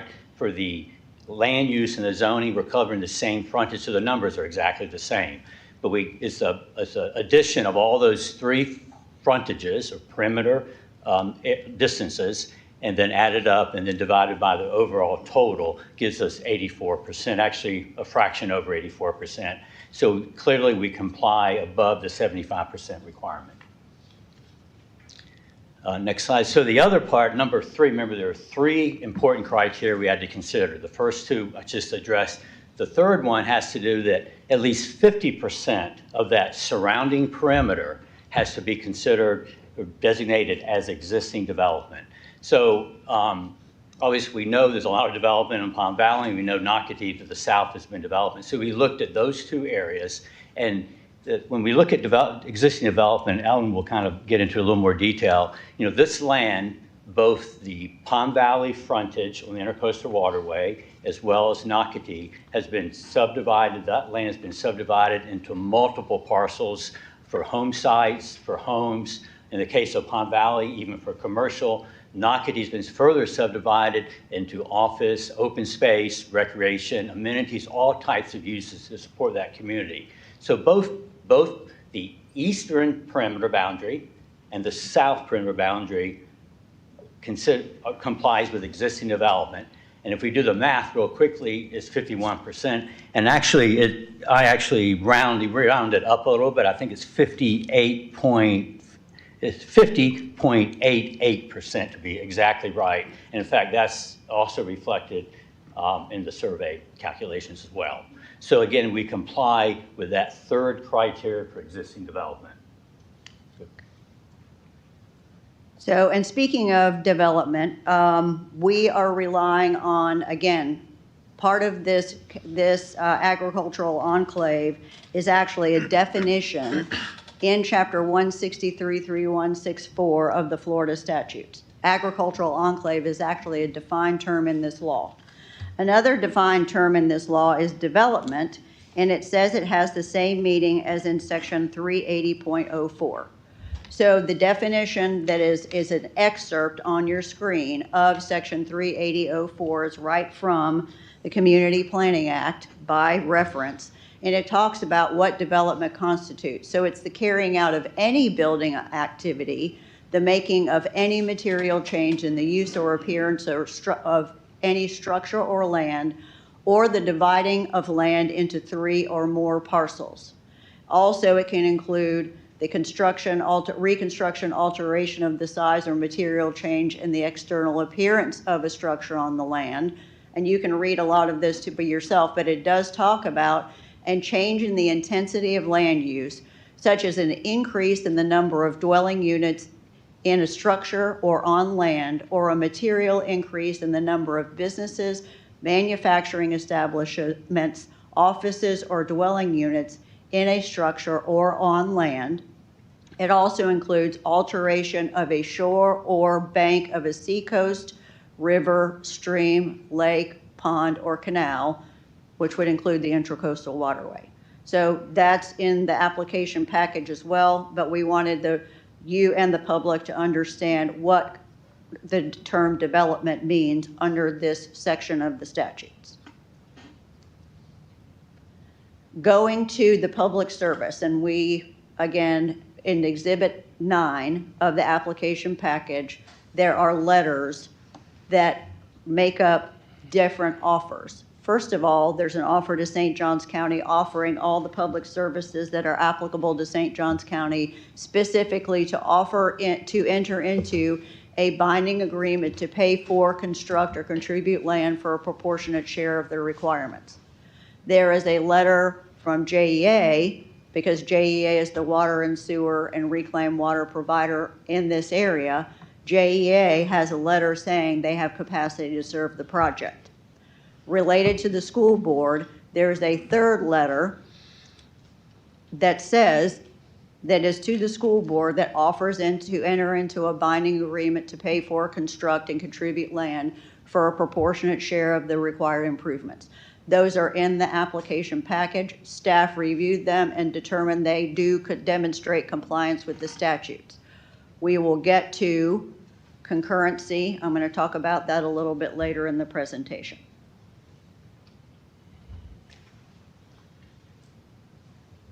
Don, if you want to cover. Yeah, I think the other applicant actually addressed this as well. To some degree. I'm sorry, the slides are a little mixed up. So this has to do with identifying and proving, demonstrating that the property actually meets the definition of the density of the surrounding land being over 1,000, either 1,000 residents per square mile or more. So we went through a pretty detailed calculation of that. And this is, let's go to the next slide. I can talk better on the next slide. Yeah. Here we go. Okay. So you can see this is the similar slide that we presented before. And you see the surrounding property, the east property along the Palm Valley area, the west on the Jacksonville side, and the south with the Newtown Nocatee master plan community. So we had to demonstrate that existing or authorized density of those three surrounding areas was at least 1,000 residents per square mile. This is authorized density, not existing. It could be existing as well, but it had to be at least authorized pursuant to the land use and zoning. So to do that, the first step we did, we go through with both counties, identify what their population of residents, persons per household is. We went through and used known sources for that for both county. And then with that, we converted the units per acre to persons per acre to persons per household. And it's a little bit of math to go through. But in the end, you can see the numbers on the map in the area east, on the east perimeter boundary, 1,780 residents per square mile. That easily exceeds the 1,000 minimum. To the south perimeter boundary, over 1,800 residents per square mile. And then the Jacksonville side, over 1,500 residents per square mile. So we easily exceed that definition of a minimum 1,000 residents per square mile. Okay, and your staff, I'm going to go back a slide just to say your staff also reviewed the application for this requirement and says it does demonstrate compliance with that particular statutory section. And then going forward, go ahead, Don. Yeah, this was a slide that the previous applicant actually talked about as far as the population of St. Johns County can't exceed that 1.5 million. And we use actually the same source, the Florida Office of Economic and Demographic Research. They catalog for the state of Florida counties and municipalities throughout the state. We use that source and documented in our application. And the population in St. Johns County, as shown here, is 348,336. And that's the 25, I think it's the most recent estimate that they had on their website. Okay, and again, staff reviewed this information and found that this particular section of the statute is satisfied with this application. So going to conclusion, again, in the staff report, this is an excerpt that the application appears to satisfy the statutory definition of an agricultural enclave contained in section 163.3164, subparagraph 4 Florida statutes, and the certification requirements of section 163.3162 4A Florida statutes. Just to go to next steps and maybe, hang on. Okay, so the summary of our application is it does meet all applicable statutory requirements. That's documented in our voluminous application package and in the county staff report. Again, reiterating, the applicant is requesting 1 unit per acre, not 6 units per acre by statute. That's also documented in the application. One of the things that we need to talk about that is discussed in the statute as a next step, and I think it's important for the board to understand this and the public to understand this. The next step in the process is the approval of a development plan. That development plan doesn't mean that environmental laws, proportionate share, concurrency, right-of-way construction permits, subdivision construction plans, all of these things will not be required. They will be required. So this project is going to have to go to the St. Johns River Water Management District and the Army Corps of Engineers for review. It's going to have to get utility permits from JEA and the Florida Department of Environmental Protection. It will have to go through St. Johns County staff for the development plan, also right-of-way construction permits, subdivision plans, all of that based on the requirements of the Land Development Code. This law does not waive your Land Development Code requirements for those kinds of things. So I'm just pointing that out for you and again for the public, because we understand this is a new law and it's caused some concern, and we just want to make sure that everyone understands there are next steps in this process. And so again, we respectfully request that you approve this application. We have proven, we have evidence both in our application and in the staff report that this application meets every applicable requirement of the law. And I know this is a difficult decision. And I know you're in a bad spot. But the law, the state legislature put this into Chapter 163. It is the law of the state of Florida, and we would respectfully request that you follow the law. And we appreciate your time and attention today. Okay, thank you. Commissioner Joseph, you have the floor. All right, so be patient with me. I've got a lot of different questions. But most importantly, it's pretty cool the Davis family got this law made for them, didn't it? I mean, which side of the property do they already own? The Duval side? Do they own the Duval side of the property? The north, is it the north? Commissioner Joseph, the property we're talking about today that is subject to this application is entirely within St. Johns County. Can you not at least answer the Duval side is also the Davis property that's been rezoned, correct? It is not subject to this application. Yes or no? I mean, Keeley, it's the property. I don't know the answer to the question. Well, it is, but. Well, we'll say this. The Davis family owns property or an entity related. I'll say that. I don't know what entity.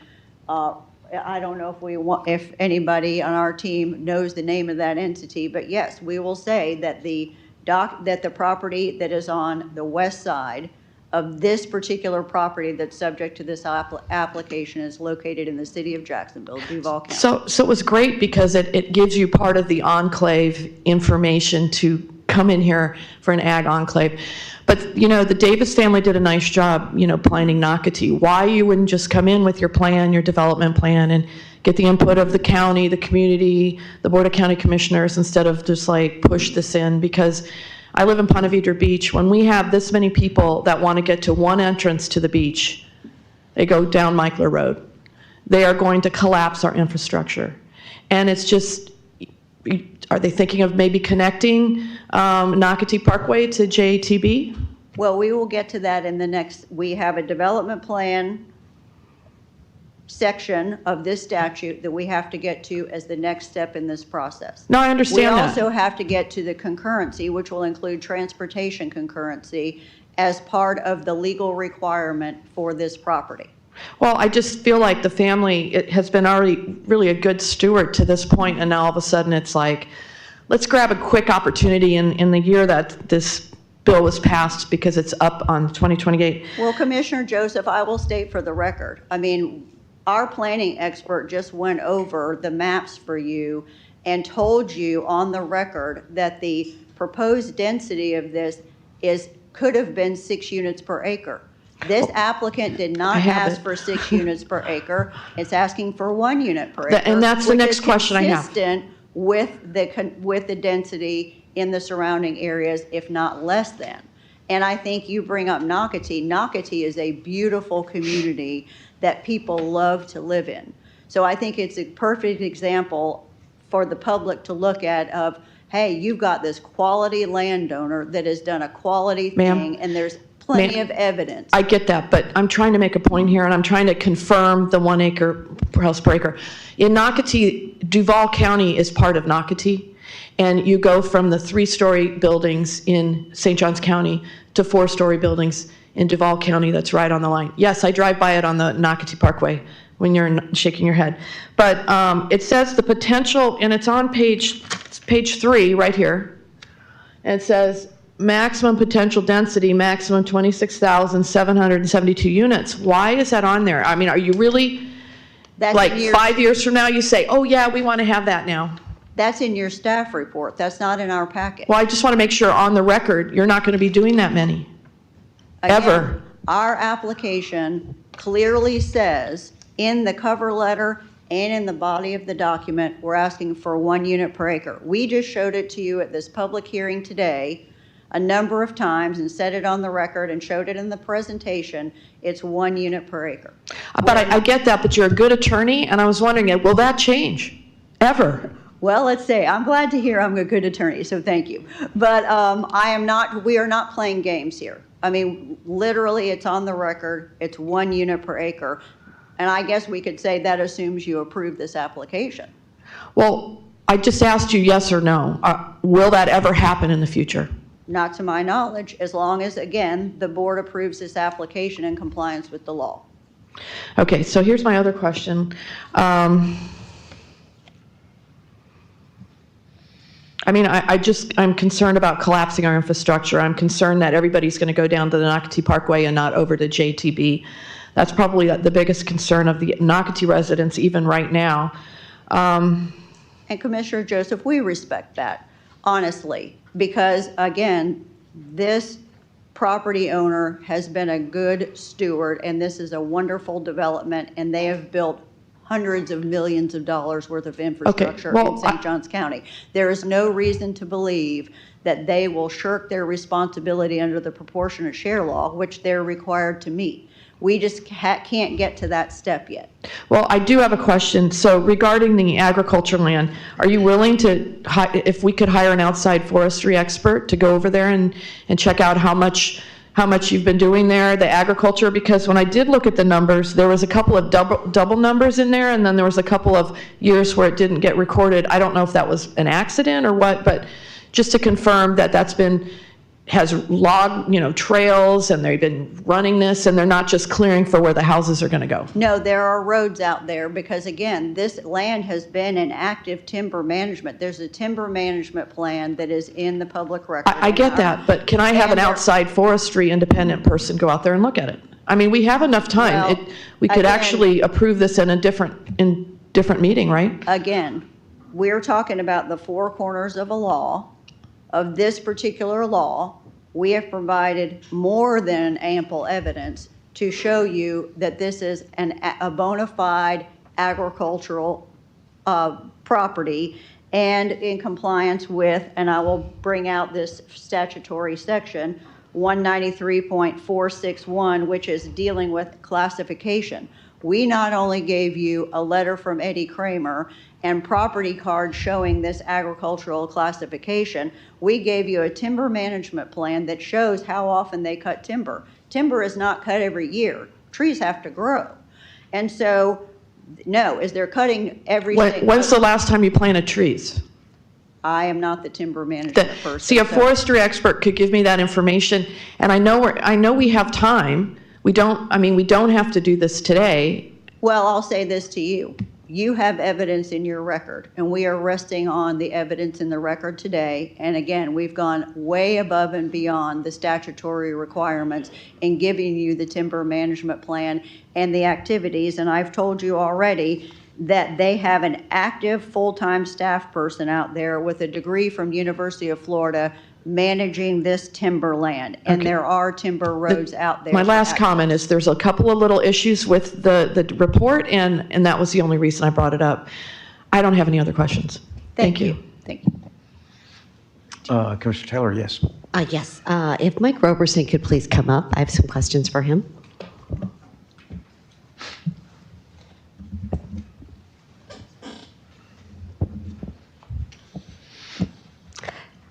For the record, Mike Robertson, Director of Growth Management. Thank you so much. I would just like additional clarification. We've heard over and over this morning that it will be one home allowed per acre. Can you confirm that? How is that in stone? I mean, Ellen Avery-Smith is saying that right now, but I want to know from you, how do we guarantee that there will not be a home, more than one home per acre?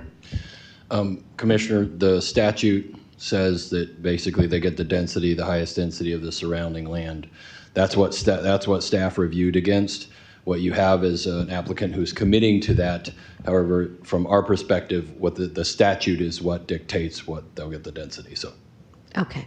Thank you very much, because that's a huge difference. Yeah, Thank you. Through the chair, I'll actually add to that. So if it is approved, when they come in, they'll come in for their concurrency and all those other matters, and there'll be a development agreement. And so at that time, during the development agreement process, it will be written into that agreement that it would be 1 unit per acre.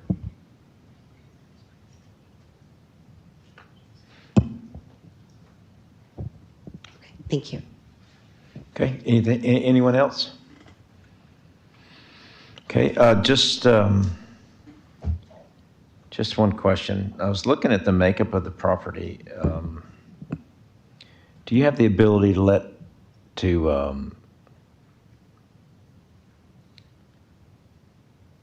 I don't even know how to ask the question. Can you say for the record that if this is approved, that you're not going to do the same thing to the piece to the north next week, next month? Well, Commissioner Murphy, that is an excellent point, actually. In the statute, and let me find the proper language and I'll read it to you. Thank you. So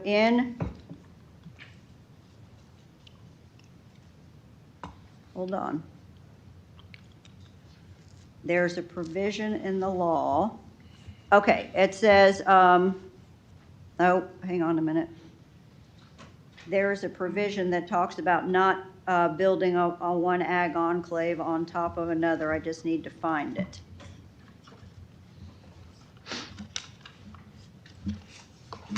Here we go.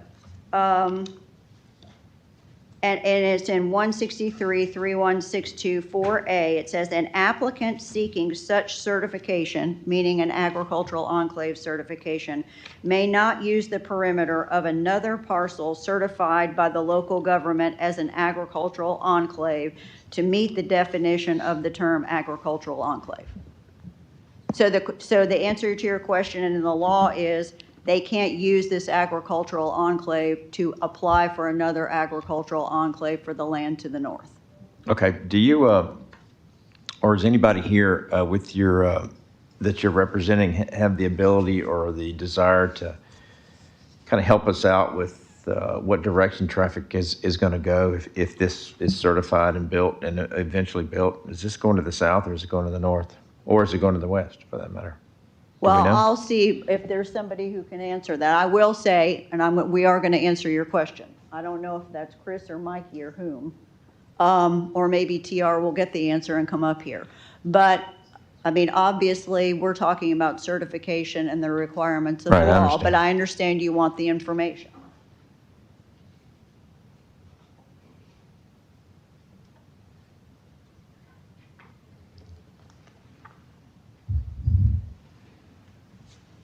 Morning, sir. Hello. Chris Palenko. I'm with the Park Group, 4314 Pablo Oaks Court. Thank you for your time this morning. Chairman Murphy, thanks for the question. As Ellen has stated previously, we're here today to get certification for the rights of what can be put on this property in the future.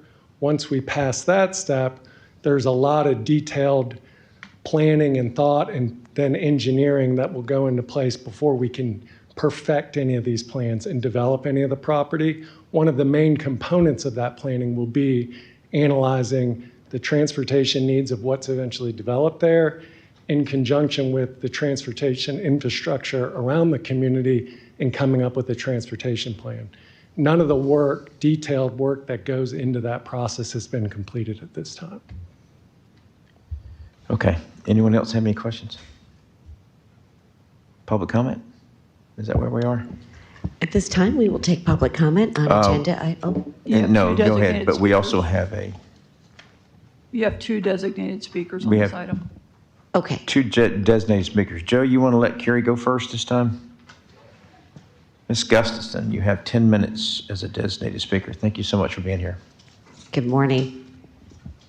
This one? Good morning. Is this queued up for me? Oh, who knows? Do you want to? Then that's the middle. Yes, Oh. okay.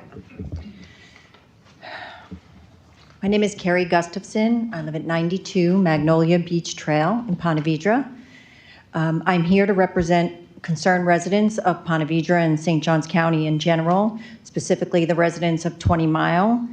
I have to thank the people that went out to notify their neighbors and knock on doors, and the huge time and effort made by Damian Ciocio, who took 100 hours to look closely just at this singular case. I do want to recognize that the staff report indicates that it meets requirements, but with 6 applications at once, we believe that some facts of the application have several unanswered questions and unmet requirements. Okay. Questions for the record. I am presenting the residents' questions for the record on the BR 4700 Agricultural Enclave certification. 2 dates control this case. If the board does not vote by September 29th, the property is certified automatically. No vote, no findings. And a denial must be in writing with findings of facts. These questions build that record. Okay. How do I get it to go to the next one? Just. Okay. All right, why these questions matter. The deciding number passes by a rounding error, roughly 400 to 500 feet out of 11 miles of boundary. The law requires every element to be proven as of January 1st, 2025, and the burden of proof is the applicant's.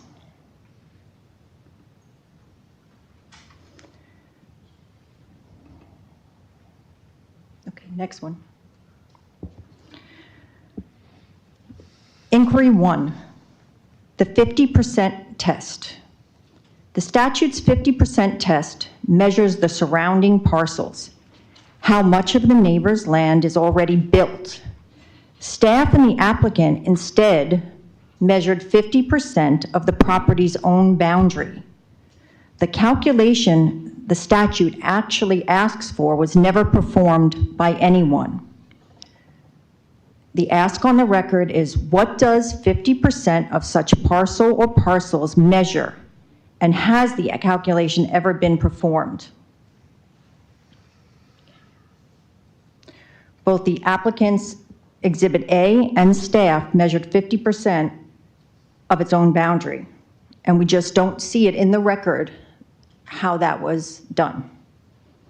Okay, next slide.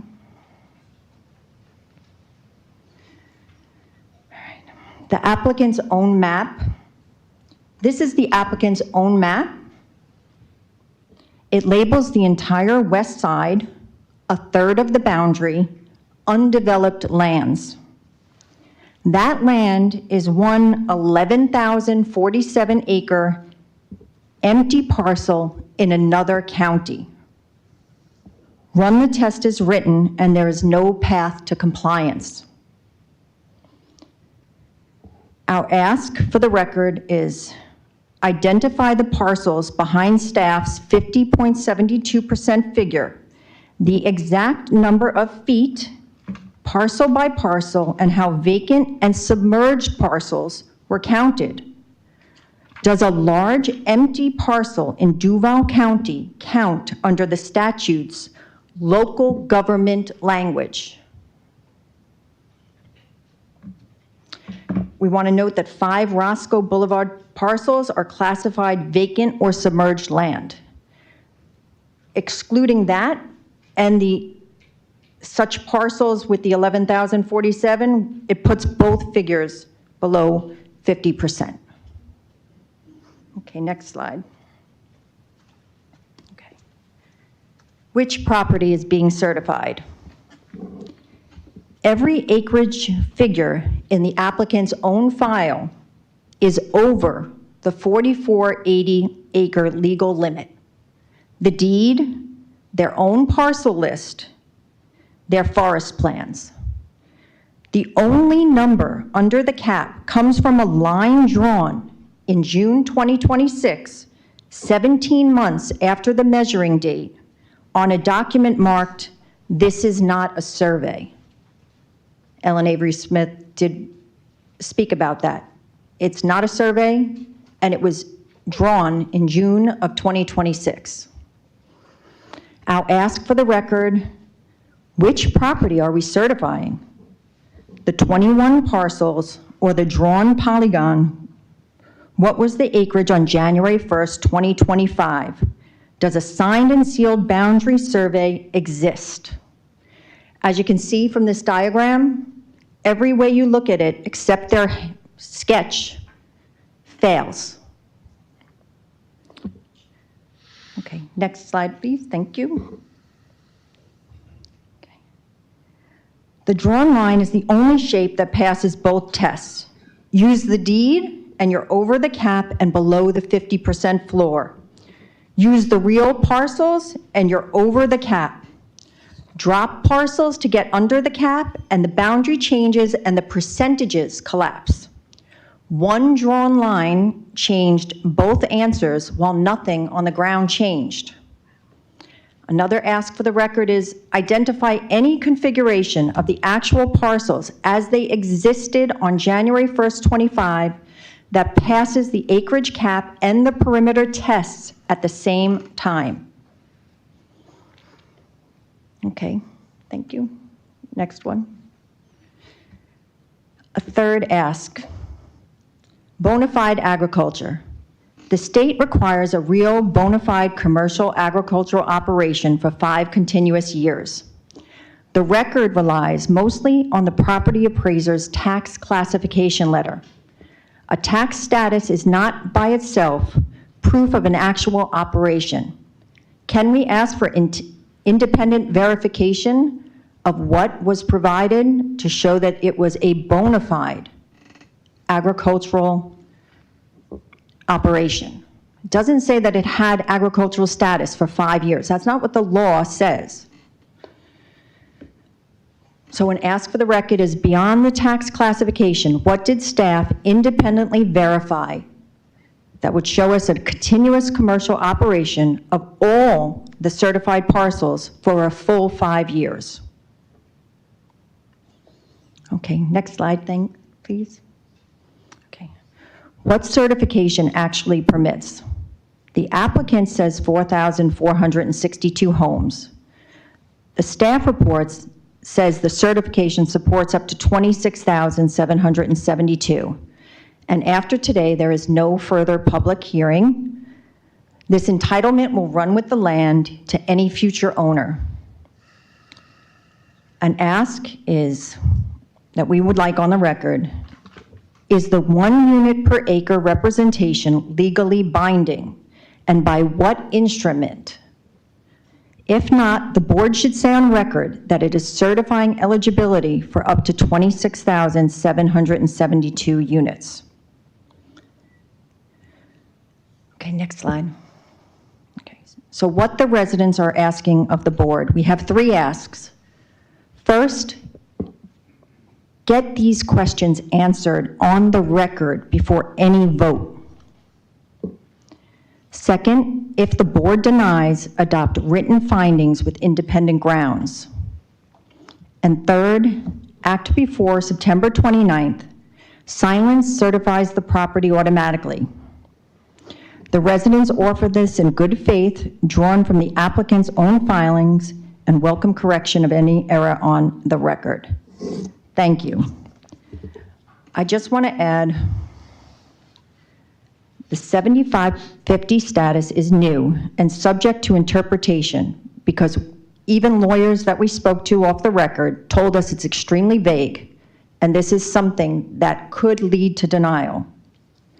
How you interpret this is going to set a precedent.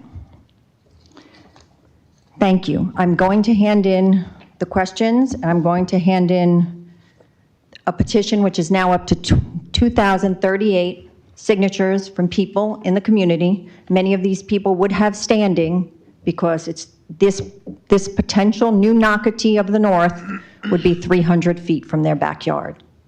Thank you. Thank you.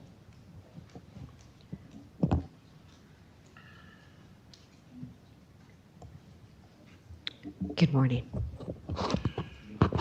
Good morning. Once again, Joe McInerney, 1005 Blackberry Lane, and I will not go through my entire presentation. You have seen it before, but my feelings and my reasonings are the same, that this application can be denied. I've heard a lot of things, as have you, through now 3 presentations, and it begins to add up to me, and I hope to you, that you can deny and have reasonable doubt and a legal basis for defending yourself. We have heard, for example, from the applicant that the Community Planning Act is still in effect, and there are parts of that Community Planning Act that they are relying on. There were parts of that Community Planning Act that you relied on when you voted, when the county commission, previous county commissions, voted to deny based on inadequate infrastructure, in spite of the offer of proportional fair share. So we have heard that you need to follow the law. We have heard you need to follow the law, as if the ag enclave is suddenly the law. But the previous denials based on the Community Planning Act have established that in spite of an offer of proportional fair share, a county commission can deny based on inadequate infrastructure. So I'm putting it to you that that is the same legal basis for your defense in voting to deny based on the ag enclave law, is that you are establishing precedent, as you have done before, that a denial vote can be based on inadequate infrastructure. I will flip ahead to the staff saying that there are currently not adequate public services for the site. We didn't hear the applicant say that. We did not hear the applicant say that. What we did hear the applicant say was they offered proportional fair share payments. And as I have mentioned before, there is already established law that in spite of proportional fair share, inadequate infrastructure can be grounds for denial. And one commissioner has said, not sure there's a nail to hang the hat on. And I'm here to say that is the nail to hang the hat on. That is the nail to hang the hat on. Now, again, I've looked at the transportation analysis spreadsheet.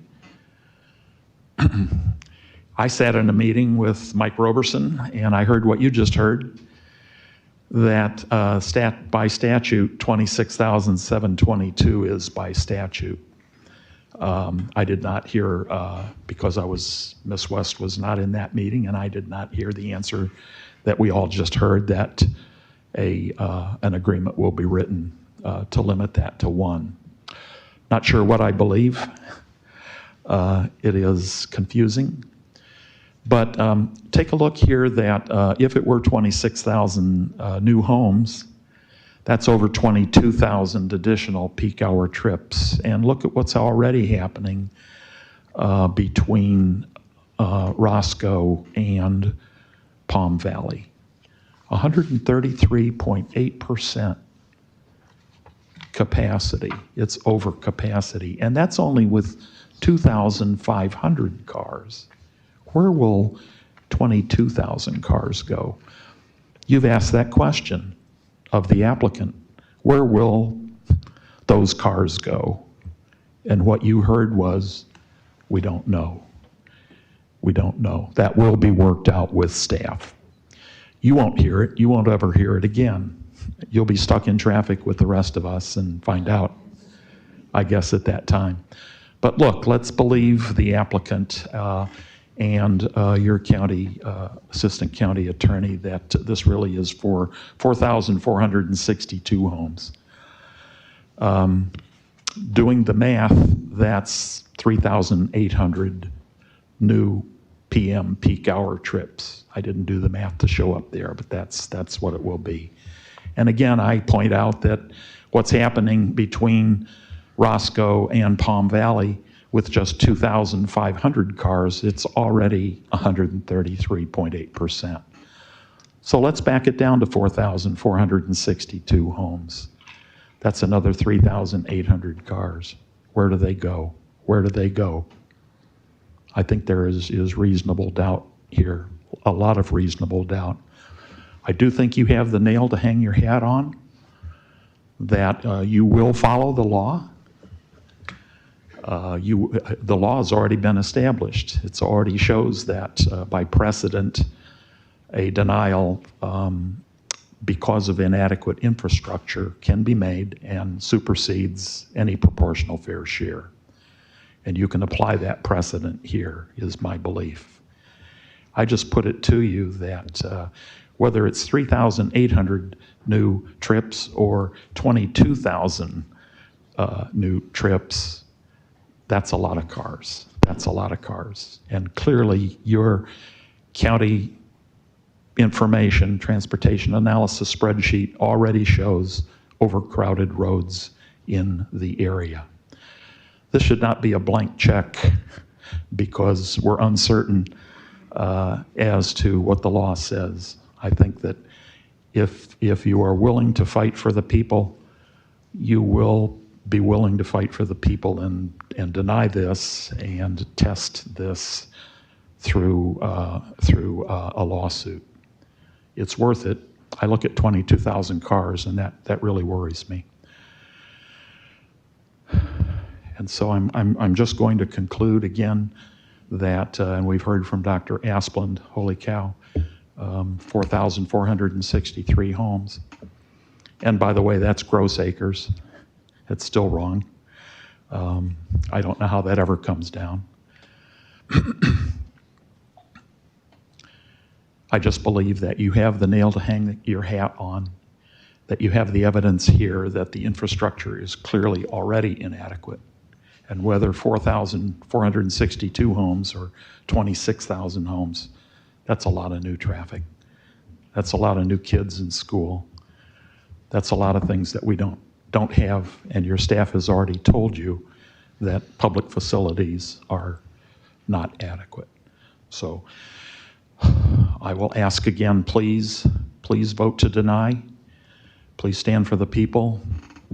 Please be willing to go and fight for St. Johns County. I believe you have adequate legal a legal basis to win that argument. So I urge you to deny this application. Thank you. Thank you.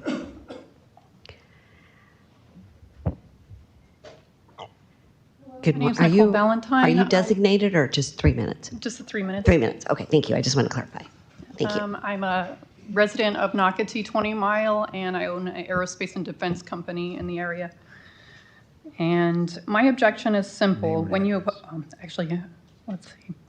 I would like to request my written objections on. I'm sorry, ma'am. Can you just give us your name? Nicole Valentine. Okay, thank you. You have my paperwork that I sent in also with several other grievances. My objection is simple. When you apply the statute exactly as the legislature enacted, the application's own slide does not prove the statutory requirement it claims to prove. Court counsel, I specifically asked that you address this before the vote. The applicant's slide that they showed in calculations of 29,595.54 feet divided by the parcels of 58,166.76 feet is the total subject parcel perimeter and calls that 51%. But that is not what subsection 1B says. The statute first requires the enclave to be surrounded on at least 75% of its perimeter by qualifying surrounding parcels. Subparagraph 1B, when addresses in particular category of the surrounding parcels, parcels designated on the zoning and future land use maps for industrial, commercial, and residential development, and at least 50% of the such parcel and parcels is existing industrial, commercial, and/or residential. Those are two different measurements. The legislature said their perimeter when it meant the enclave's perimeter. It did not say 50% of the enclave perimeter in subsection 1B. Yet that is exactly what the applicant's slide calculates. So the first legal question is, Court Counsel, what statutory language or controlling legal authority allows the applicant to replace 50% such parcel or parcels with 50% of the total subject parcel perimeter? A surveyor cannot answer that. A surveyor measures feet. The legislature determines what those feet legally mean.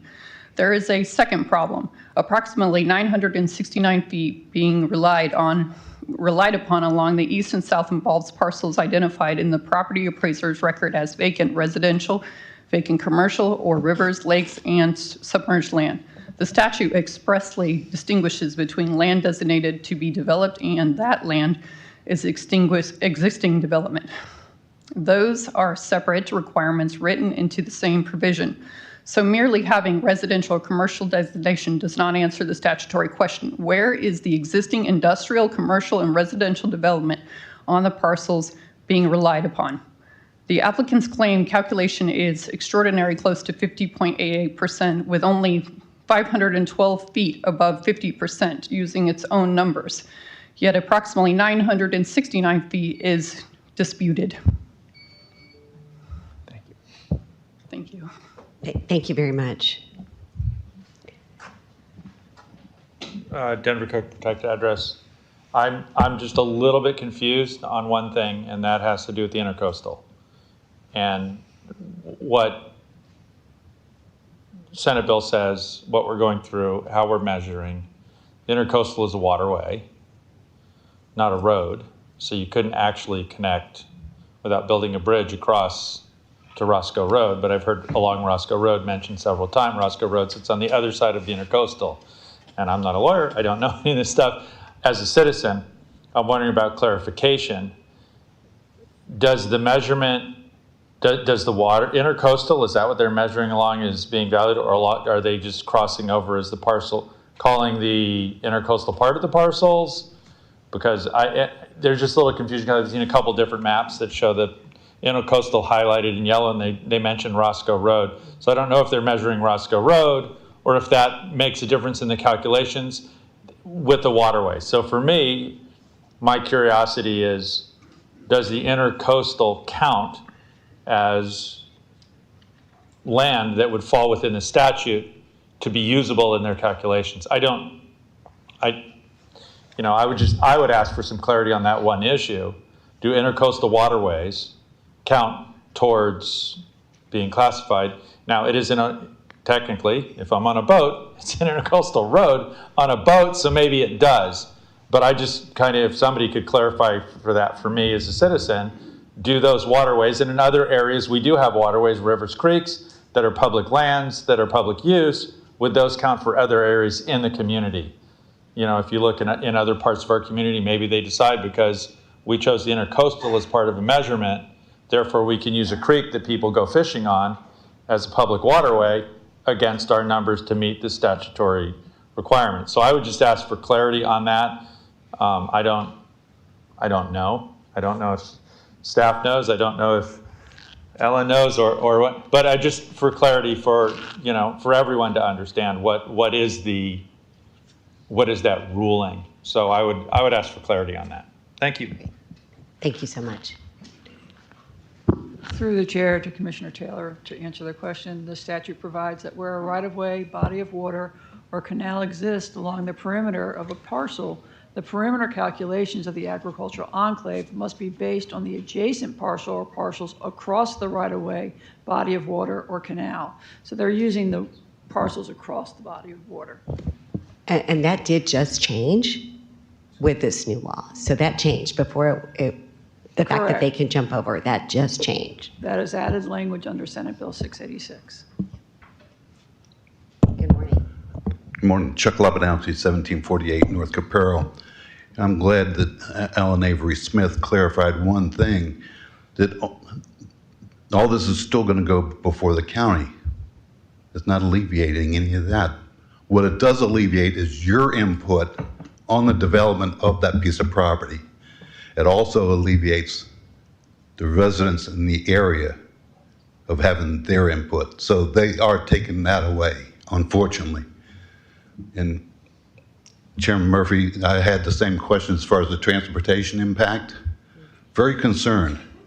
Right now, currently, there's 2 access points for that development. It's on the southern end. That access points, both of them go into cul-de-sacs. I would love to have seen something or someone speak to that effect. The other thing is 4,462 units. That's 1 unit per acre. Unfortunately, those lots are going to be less than 1 acre because you can't develop all 4,462 acres. You can't develop it all. Some of it's marsh, some of it's wetlands.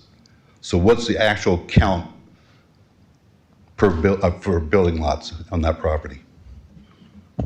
Thank you. Anyone else? Come on up.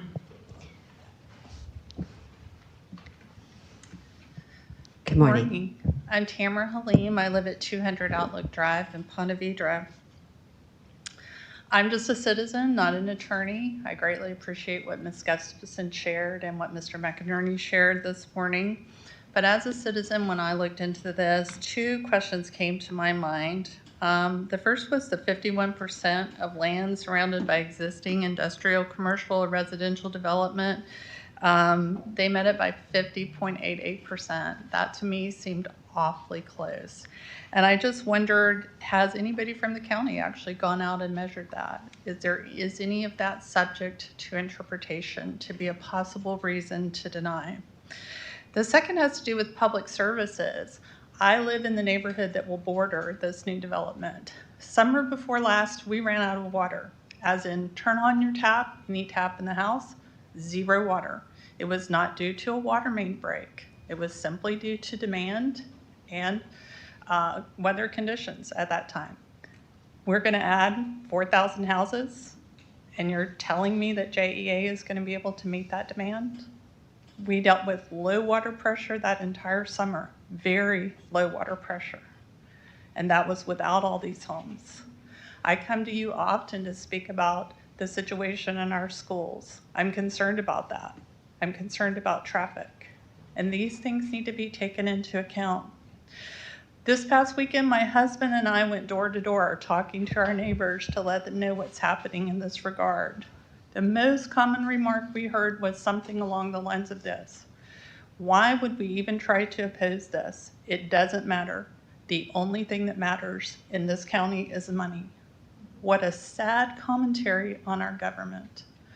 So in addition to asking you to do everything in your power to deny this development under this statute, I'm also asking you to do everything in your power to make sure that we are not in this position again in the future by monitoring far more closely what's happening in Tallahassee. Citizens need to know that our voices matter in this process, not just money. And you can show us that today by looking seriously at every single possible avenue to deny this development. Thank you. Thank you so much. Is there anyone else? Come on up. We can have everybody, you can be ready. You can be at each podium, so we're ready to go. Great. Thank you so much. Good morning. Hi, my name is Mary Clark, and I live at 427 Anthem Ridge Drive.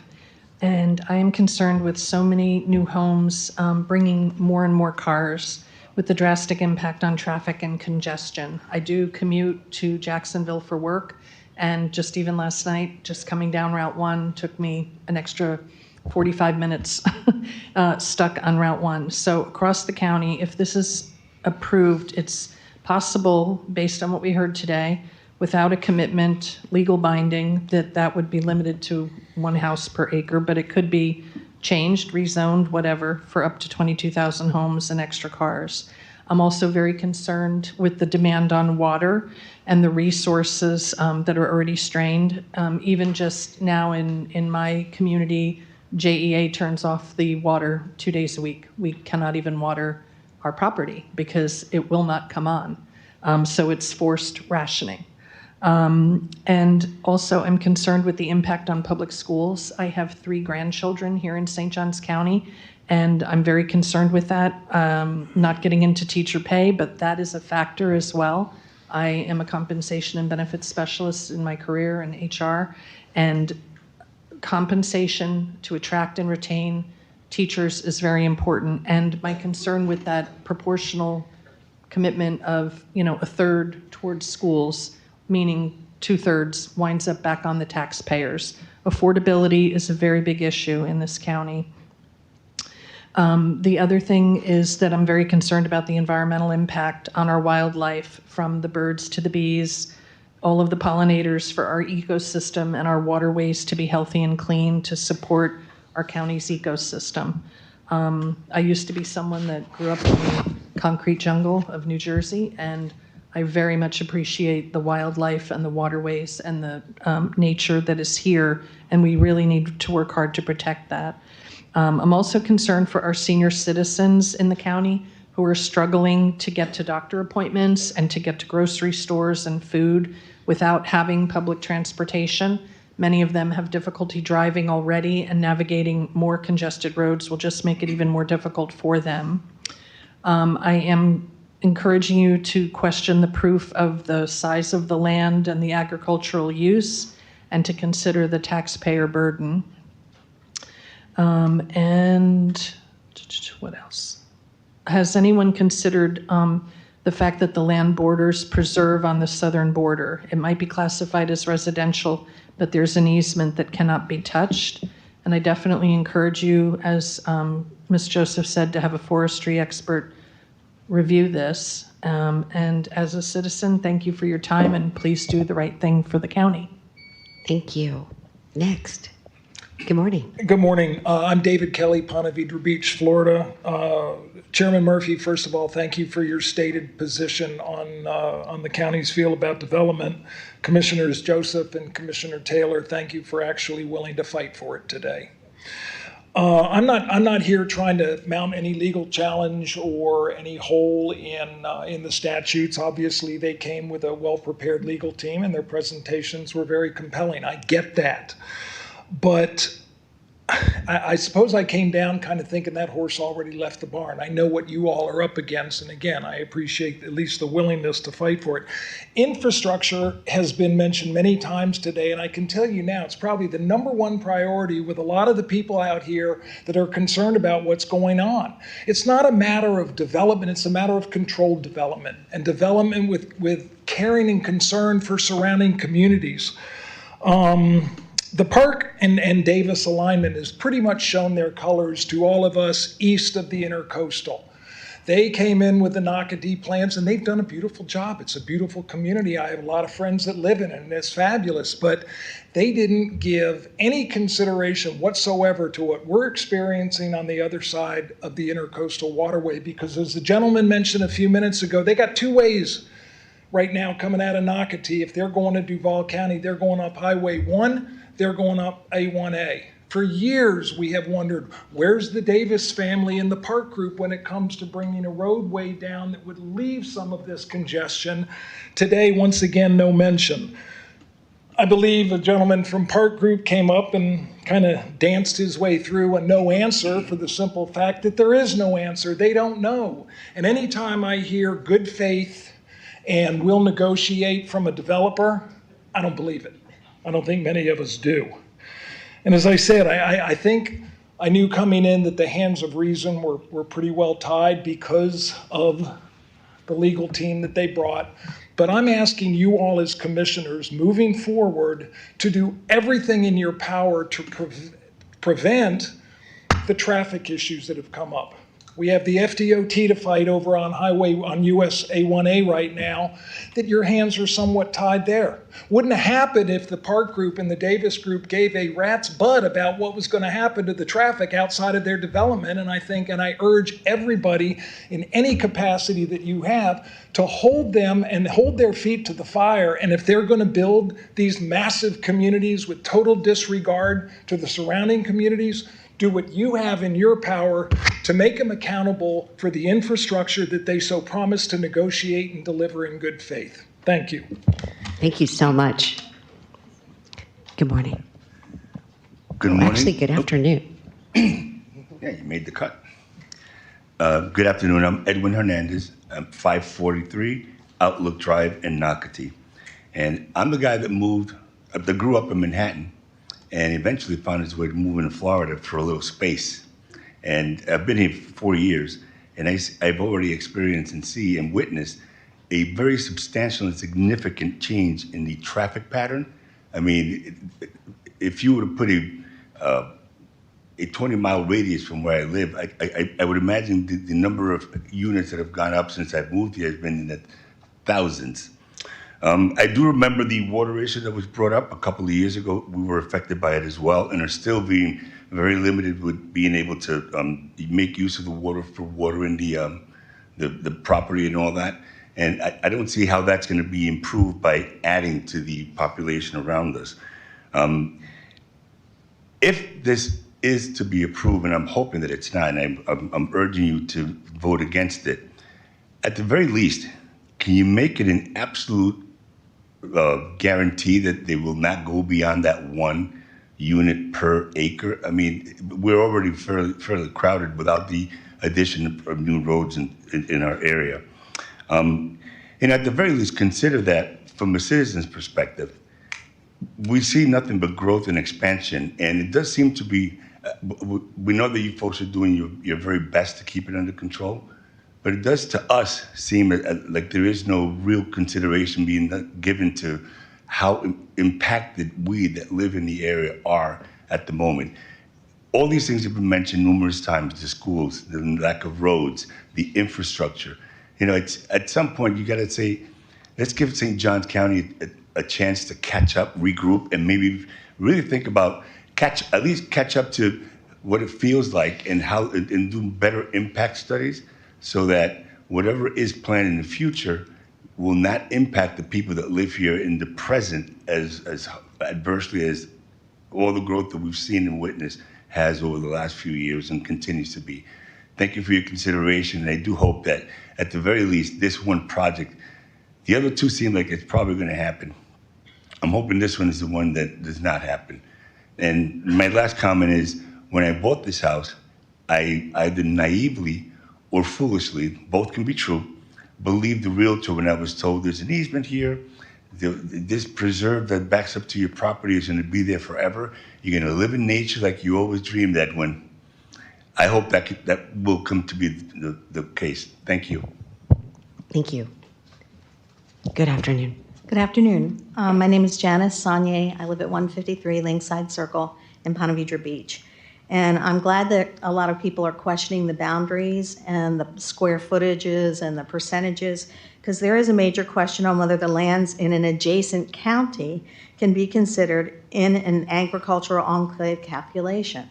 The longest boundary in that 4,462 acre North Palm Valley Road Agriculture Enclave application, 19,000 feet, is on the line between St. Johns and Duval County. And while the legislation passed this year explicitly allows developers to jump across roads and water bodies to claim development densities on adjacent lands, it has no provision allowing development in adjacent counties to be considered. So if the development approvals in Duval County can't be considered, then the amount of development adjacent to the 4,462 acre North Palm Valley Road property would be far too small. to designate as an ag enclave. So before voting, can we go back and take a look at some of the laws and the direction, the detailed legal analysis of Senate Bill 686 and apply that statutory construction principles to the question of whether development in another county can be considered in the calculations? Thank you very much. Thank you. Good afternoon. Thank you, Paul DeFranco, Ponte Vedra Beach. I'm a little appalled at the process here. I question what the rush is to approve these applications when there are open questions. And notwithstanding Commissioner Murphy's testimony to the timber operation on one of the applications, I applaud the current application for at least completing the application and providing positive evidence of such operation. I'm just wondering why we take the applicant's word for any of the answers in any of the applications and don't have positive verification of the data in the applications themselves. You've heard a lot of question about the measurements. Why isn't the county confirming those measurements before approving these applications? It's almost as if everyone up here has already made up their mind when the date for approving the application is later in September. So why, with all these open questions, is there a mad rush to either approve or deny any application? Why not table them while we're waiting for the answers to these questions? Thank you. Thank you very much. Good afternoon. Hi, my name's Millie Morris. I'm 23 years old, and I am a 2025 graduate from Flagler College with an environmental science degree. And I'm not going to pretend to understand all of the legal processes that are going on here, but I want to call into question the environmental impacts that are going to occur if this development project is to be completed. I've heard the lawyers talk about, the traffic, the schools, and I heard them mention the reclaimed water. But I haven't heard anybody talk about where the drinking water is going to where the drinking water will be coming from, except for some of the people that have called that into question today. And I think that's a huge, huge deal. Our aquifers, where we get our drinkable water from, are already in drought-like conditions. And we are talking about adding 4,000 some homes to this area. We don't have enough drinkable water to support those people, and that is a huge deal. People will suffer, and that needs to be taken into consideration. I think additionally, it's been talked about we're not going to be developing to the full extent that we could be developing. It's going to be 1 home per acre. Regardless of how many homes are built per acre, to build a home, you have to clear-cut land. And when you clear-cut land, you release carbon dioxide back into the atmosphere, which is a greenhouse gas. And what that does is it traps heat in our atmosphere and makes climate change and global warming much, much worse. And you may argue, this is just one small issue in a world of other issues, but the impacts are made by individuals like you all. And it's very important to remember that you are part of a greater mission here, and what you decide to do today impacts the entire world. And I think you really need to take that into consideration, and I urge you to find a legal way to deny this application, because it will impact the entire world, regardless of whether you want to believe that or not. So thank you for your time today. Thank you. Good afternoon. Good afternoon. My name is Taylor Collins. I live at 540 Ruber Road in St. Augustine. And similar to Millie, I am an environmental professional. I'm in school for it right now, and I work at a nursery that shall remain nameless. I'm pulling up my notes here. And I would like to address environmental impacts as well as infrastructure impacts. I've been a St. Johns County resident for the past 25 years. We moved here right after the towers fell. We all know that overdevelopment is an increasingly prevalent issue here, specifically in St. Johns County, not just in Florida overall, which it is. I've personally seen all of the former undeveloped spaces transform from cow pastures, potato farms, and local family-owned businesses to entire new county roads, sprawling housing developments, and shopping centers. I'm sure everyone is well aware of the record-breaking heat that we are experiencing every day this summer on a local as well as a global scale. Our local contribution to that intense and unrelenting temperature increase is the removal of trees and installation of asphalt and concrete for the purpose of profit-driven development and subsequent new housing, regardless of whether or not there is only 1 unit per acre on the proposal. I would also like to ask the legal representation if there has been an environmental impact report done or if that is even on the horizon. Is there a plan to address the impending collapse of existing infrastructure brought up by Commissioner Joseph? I implore this committee to consider the impact that this proposed motion will bring to our beautiful county. And if you can't deny it, please consider postponing it and establish the precedent of protecting the environment as well as the interests of residents who overwhelmingly oppose this motion. The proposed rezoning of this agenda item may meet all of the legal requirements as described by representation here today, but our remaining collective land that still appears as green on a map is worth protecting and is worth so much more than some new car washes, pharmacies, and potential pickleball courts. Thank you very much. Thank you. Good afternoon. Hi, Carrie Hersel, 122 Village Grande Drive. So I want you to look specifically at parcel number 05224000000, along with several other subparcels in the application. History satellite imagery clearly demonstrate that these acres are not and have not been engaged in bona fide commercial agricultural production. I challenge the applicant to produce sales records, harvesting receipts, or plot logs providing bona fide agricultural operations for this parcel. Once you strip out that non-agricultural land, the entire application collapses. The parcel I'm talking about is the very slim parcel that borders the Intercoastal Waterway. That entire parcel has a soil rating of 7. 7 means very severe limitations unsuitable for cultivation. So tell me, how is it possible that that strip of land, which is a unique, separate tax parcel, is truly being cultivated when it's ranked St. Augustine fine sand, Riviera fine sand and pond, St. Augustine fine sand clay substration. That's according to the government soil maps. Also, in the law, it states that a body of water along the perimeter, you exclude the body of water and use the adjacent parcels. What happens if your parcel is an ocean? That right there should get the law thrown out in court for being too vague.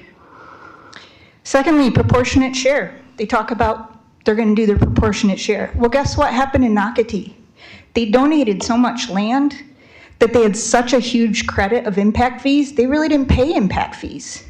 Matter of fact, they had so much credit of impact fees, they sold them to another developer. I don't think people know that they really didn't pay for anything. They just donated land.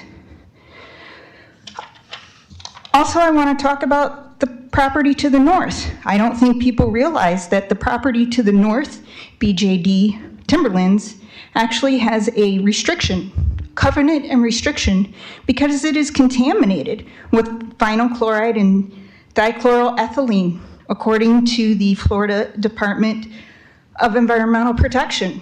So they can't even build on that land to the north because of its covenant and restriction without approval. They're not allowed to dig wells, they're not allowed to have ponds without some sort of approval beforehand with the Environmental Department. And I have a lot more to say about the Senate bill, but I'm not allowed. Thank you. What was that parcel number, the long strip? 5244, I'm sorry, it starts with 5244, I'm sorry. Say it again. 05224000000. Okay, thank you. Thank you so much. Is there anyone else with public comment on agenda item number 3? Come on up. Good afternoon.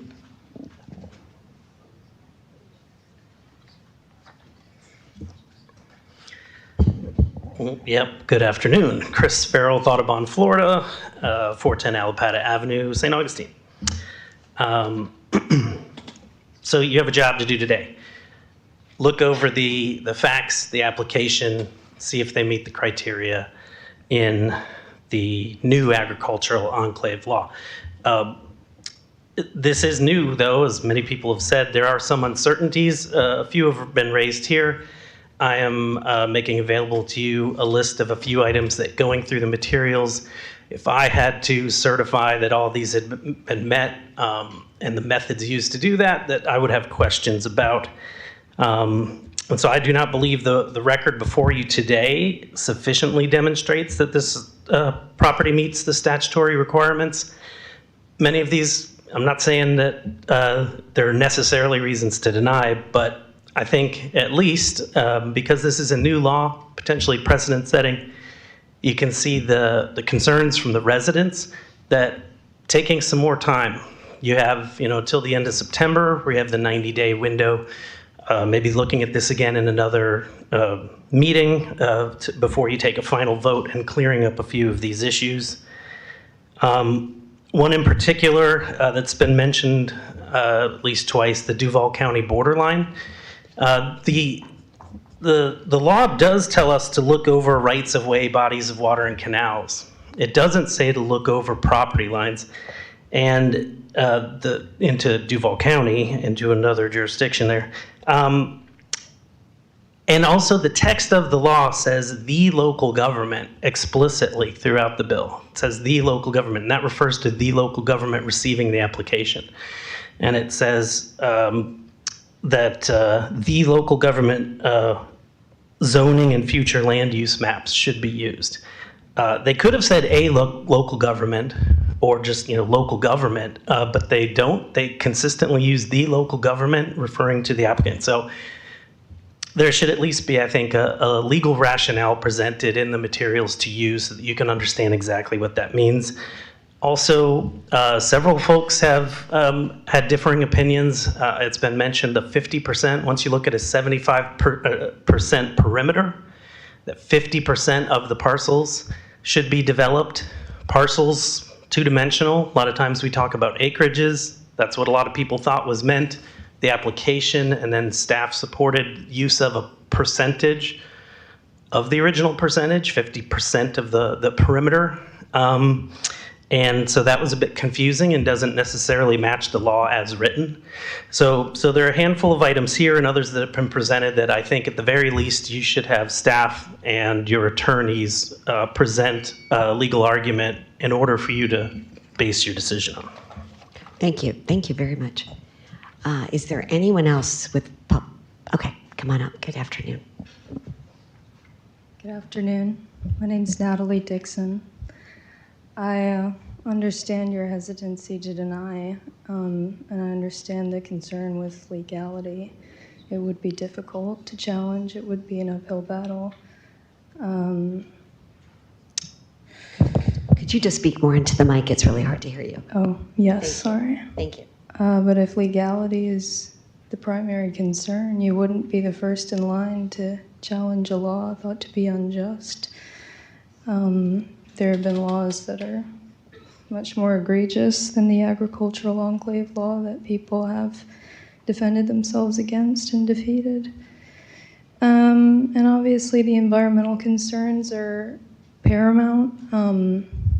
That's important, but to me, what is even more important is the seeming loss of agency that this would bring about. I work in a state park, I have this conversation all the time that we've been hearing in here about development and how people are pouring in, and that it's a crying shame, and think about the trees and think about the birds, and that's important. But subtext that I hear in all of that is this attitude that Florida is this beautiful phantom that's just going to fade away and live in memory, and there's nothing we can do about it. I don't think that that's true, and I think that that's angering. And you guys do have authority, you do have agency, more so than people like me. There are many young people, I'm 23 also. There are many young people that care about this. They're not all here right now. It's a Tuesday morning, they're getting ready for school, whatever. But you do have public support. If you did deny it, I know it would be challenging. It would be much more challenging than letting it happen, but we know what will happen if you allow it. Would that be more conscionable, more comfortable than the alternative? So, thank you. Thank you. Is there anyone else at this time for public comment on agenda item number 3? Okay, seeing none, we will close public comment. Okay, great. Yes, ma'am. Would you like to ask a question, or you want to wait Yes, for? I would appreciate it if we could see that, the photo of the property. I don't know if I think Carrie Gustafson had it, and it was questionable, but there was one with dotted lines, and it looked like it had moved. Who had that one? Should be right here. I thought there was one with the dotted line, and it looked different. No. It's not their presentation. Who had it? Ms. Gustafson's presentation. I have a hard copy in case Sit down. Yeah, I just wanted to see that because that was. I think this is the one who's not. Can you put it on the? Is this what you're talking about? Right there. Yes. Nope. Yeah. Can we zoom in on that? Or can they zoom in on? I don't know how to do that. Okay, we do. Yeah, slide it around so it stays in the middle. Yeah, put it up a little bit. Yeah, there we go. I would like clarification on this because that does. Commissioner, Mr. Chair, just through the chair to Commissioner Taylor. Certainly. This is not from our application, so it is not part of our record. We did not prepare the map that we're looking at right now. Our team did not. It's not in the staff report, and it is not in any document in our application package. I think what she's saying is that we can't use that. So so where did this? I think this came from Exhibit 2, BR 4700 deeded boundary versus Exhibit 2. Let me try this one. Maybe this one will look more familiar.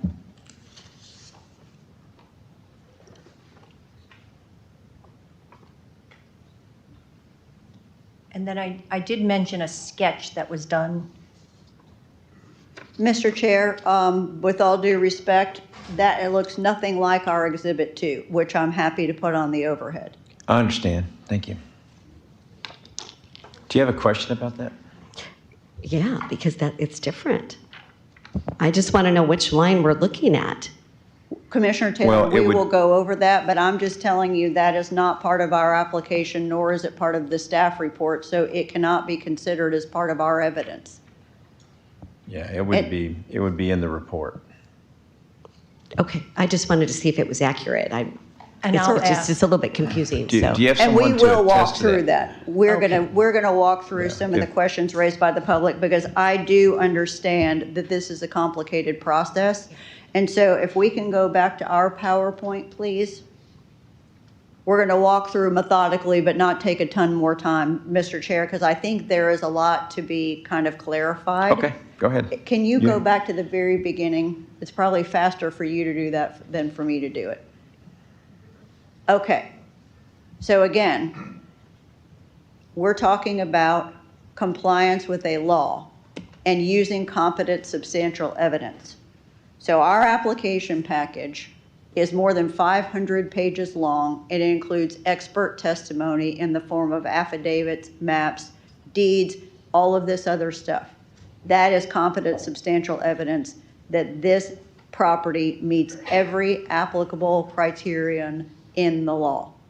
You also have your professional staff that reviewed our application package and did independent analysis, because that's what they do for a living, on your behalf, and they concluded in the staff report that this application meets all of those criteria. So I just want to be clear about that to begin with. I have to please respectfully request that you follow competent substantial evidence based on expert testimony. Going to the issue of density, we will say on the record today that there will be no more than 4,462 units on this property. So that's one thing. With respect to, we're going to go to the definition and the perimeter analysis in just a minute. But I do want to go to the point that, hold on, sorry. The definition of development is in our, sorry, I'm going to go past this and then come back. And again, a lot of the definitions that are in the statute, again, we're dealing with this agricultural enclave is chapter 163, 3162, and 163, 3164, subparagraph 4. And so we're using definitions, again, in the statute from chapter 163, 3164 when analyzing this property. And so I'm going to go through some of these definitions.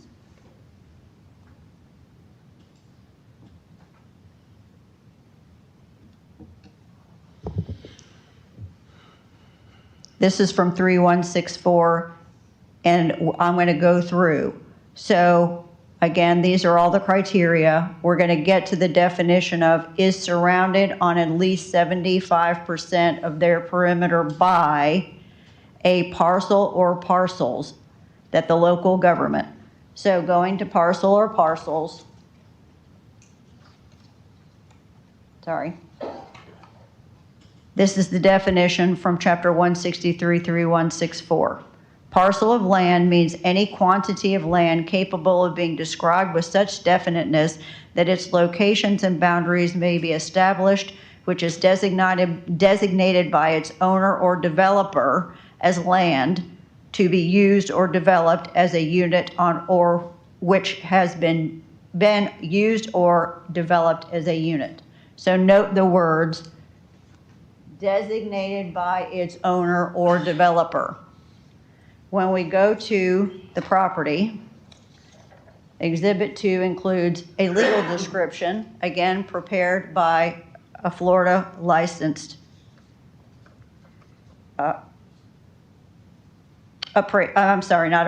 surveyor. Here is the map that is actually in our application. And here are some of the dimensions that Mr. Fullerton is going to talk about in just a minute.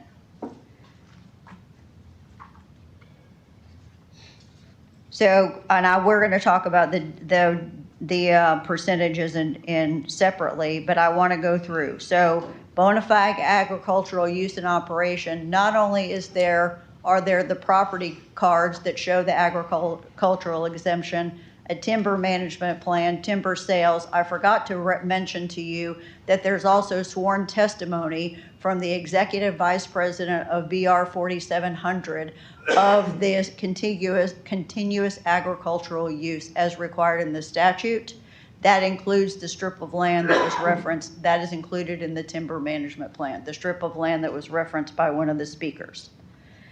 Going to the question, we already had the answer to the question about the intracoastal waterway.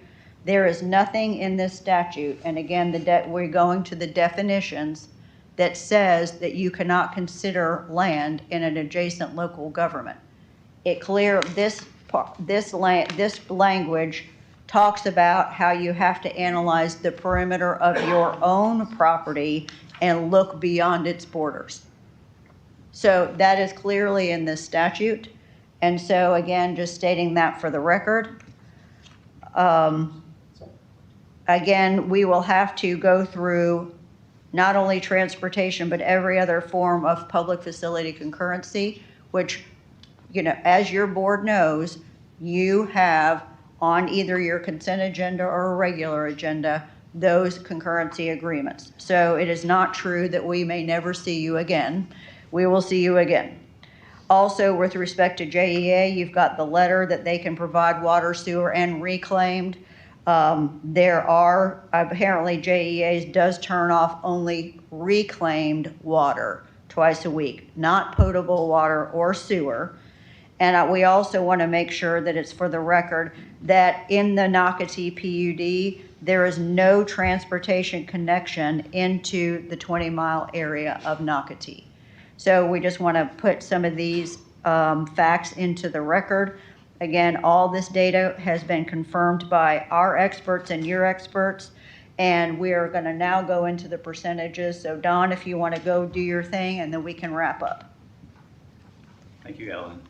There are a lot, excuse me, there's a lot of comments and questions on the measurements, the perimeter dimensions, that sort of thing. So we thought it may be helpful again to show the survey. This is the Exhibit 2, I think, that was submitted with the application. And I went ahead and highlighted here, this is the eastern perimeter line fronting the Intercoastal Waterway. And as we discussed, that line is projected directly east along the property on Roscoe Boulevard per the legislation. And then the bottom line is highlighted the southern boundary. So most of the comments, it sounds like, is related to that 50% requirement. You know, we are close, no doubt. We're 50.88%. But we spent a lot of time with the survey, and that's why we engaged professional land survey. That's why we have a signed and sealed survey to make sure we were right. So I'm going to go to the next page of the survey here. And I highlighted several items. We even asked them to do the percentage. There's 4 perimeter boundaries, the north, south, west, and east. We asked them to provide a dimension for those 4 boundaries and a percentage. That enabled us to use that percentage in the calculations. So the ones related to the 50% requirement for the existing development, you can see the east, he computed 27%. And the south is 23%, a little over, and that gave us the 50.88%.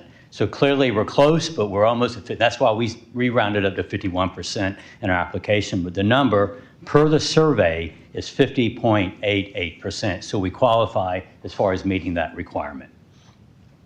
And just one more point, that in the statutory definition of development that's used, it can include properties that are subdivided and that have existing development or have been improved in some other manner, like a seawall. And so I think that's important to note, that even vacant properties can be subdivided by plat or otherwise, but they are still considered development under the definition in Florida law, or actually specifically in Chapter 163. So, Mr. Chair, we very much appreciate your attention, the board's attention, and the public's attention today, and time and brain power. And so we're here to answer whatever questions you might have. Thank you, Commissioner Joseph. What page is that ETM? I'm looking through my, I can't find it in here. That ETM map that you had there? This is, let me go get my full application package. Hold on. I have it printed out, so I just need to know. I've looked through all of this while I'm sitting here. I think it's early in the application, but I don't know exactly where. I kind of need a page number. It is Exhibit 2, and it is on page, it starts on page 7, and it goes through page 9. So 7, 8, and 9 of our application package. Page 21 of the agenda packet. No, I just don't see it. Do you have another copy of that I could have? You can have this. That 2-page one? Can I look at it? Yes. I may have. Hold on, let me, sorry, Commissioner Joseph.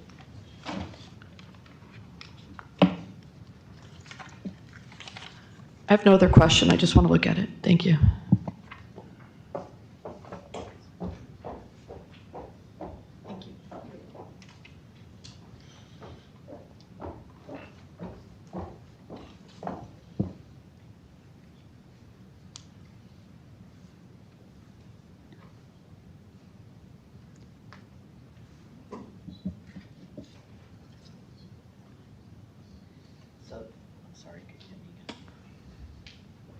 Yes, please go ahead. So that north little triangle, that's Duval right there, or? Pardon? Right here, is that Duval County line right there, and then the triangle, or? The Duval County line actually runs north-south. It's that westerly boundary. Oh, okay. Yeah. It's a lot of line work on there. I got it. But that's along the west property line. Okay. Yes. Okay. All right, any more questions from the board? Anyone? I know it was, I do. No, go ahead. That parcel that was mentioned, the long strip, how are you verifying? Because I know it was mentioned that whatever the rating was, a 7, or how are you verifying that that was true agriculture? Well, I don't know what references to 7, but I have Mr. Pritchard, who is our expert who signed the affidavit that it was included related to this property being in bona fide agricultural use as required under the statute. So he's got his affidavit there, and that property is within the timber management plan for this property. And that is the requirement of the statute. Thank you. Commissioner Myers. Thank you, Mr. Chairman. Just want to respond to some of the public comment. There was a comment made that Nocatee, while they donated a lot of land, and I know they did, there's vast areas of conservation, there's school sites, and there's a lot of things that they did donate. But Mr. Palenko, can you just nod if you guys built that parkway at your expense, either the Davises or the Park Group or the combination thereof? Correct. The parkway was built by the developer at your expense up front before the development was filled in with homeowners. Yes. Okay. Mr. Palenko is nodding yes, is saying yes. Yeah, just thank you for the benefit of the record. So they built a lot of infrastructure, I believe, up front at their expense long before that. And I wanted to address the issue about the gentleman who brought up a good point about the traffic that has since been caused on A1A from Michler all the way up to J. Turner Butler. So FDOT came in, and if you're relatively new, or maybe you've been here for a long time and you just don't remember this, so FDOT came in with the widening project. They were going to 6-lane A1A. And the people of Ponte Vedra said, hey, that's going to ruin the character of our community. We would rather not have the widening project. And frankly, we don't think we need the widening project, but we certainly don't want it. I'm not criticizing that, but just so everybody understands why we're stuck in traffic on A1A, it is because the community pretty unanimously rejected of 6-laning of A1A. So there was capacity improvements in the plan to accommodate the traffic, and the community got together, they unified, which is their right, and they told FDOT to take that project and build it somewhere else. We don't want it. So that's why we're stuck in traffic on A1A. I want to say this, because there's been a lot of questions about why we're taking the word of the applicant, and I don't believe we're doing that. We're being asked by the state of Florida to look very narrowly at only this set of guidelines. It's the most narrow set of guidelines that I've had to look at to consider an approval or denial in my nearly 6 years as a county commissioner. So we're being asked to look at this, and we're being asked by the community who we serve, who are, our bosses, we're being asked to consider all of this. And we cannot. We have to consider this. Our staff has gone through these applications with a fine-tooth comb, so much so that they've told 3 applicants, you don't meet the standard. We have asked as commissioners, I know I have and other commissioners have asked, what about the 3 that you say meet the standard? What about this? What about that? We've taken your questions that we've seen in the emails to the attorneys, to our growth management department. They say that they met the criteria. Well, are we sure they met the criteria? I had a meeting with Carrie Gustafson. She said this. What about that? Mr. McInerney said the Community Planning Act. What about that? This is for the folks who came here who I don't want you to walk away thinking that we're not asking the questions of our staff. They found a way to turn away 3 applications.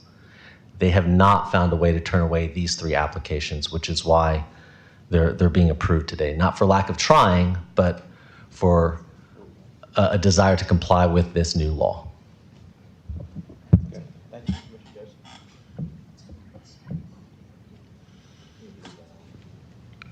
Can I make a motion? Yes, ma'am. Okay. I'd like to make a motion to deny the agricultural enclave certification application. Insert 2026-05, finding based upon the competent substantial evidence contained in the record that the subject parcels do not satisfy the statutory definition of an agricultural enclave under section 163.316 Florida statutes and the requirements for certification under section 163.3162 Florida statute, and direct the office of the county attorney to prepare the final written order, including findings of fact, conclusions of law, supporting the board's determination as required by section 163.3162 Florida statutes. And the reason why would be the proof of it not being a certified agricultural work land without the kind of proof I think it needs, as well as the Community Planning Act for inadequate infrastructure. I'll second.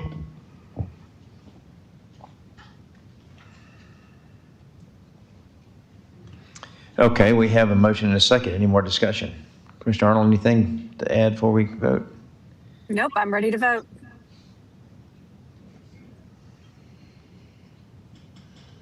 Okay, let's vote. I'm a no. Okay, we have 3 no's and 1 yes. No, I don't have that.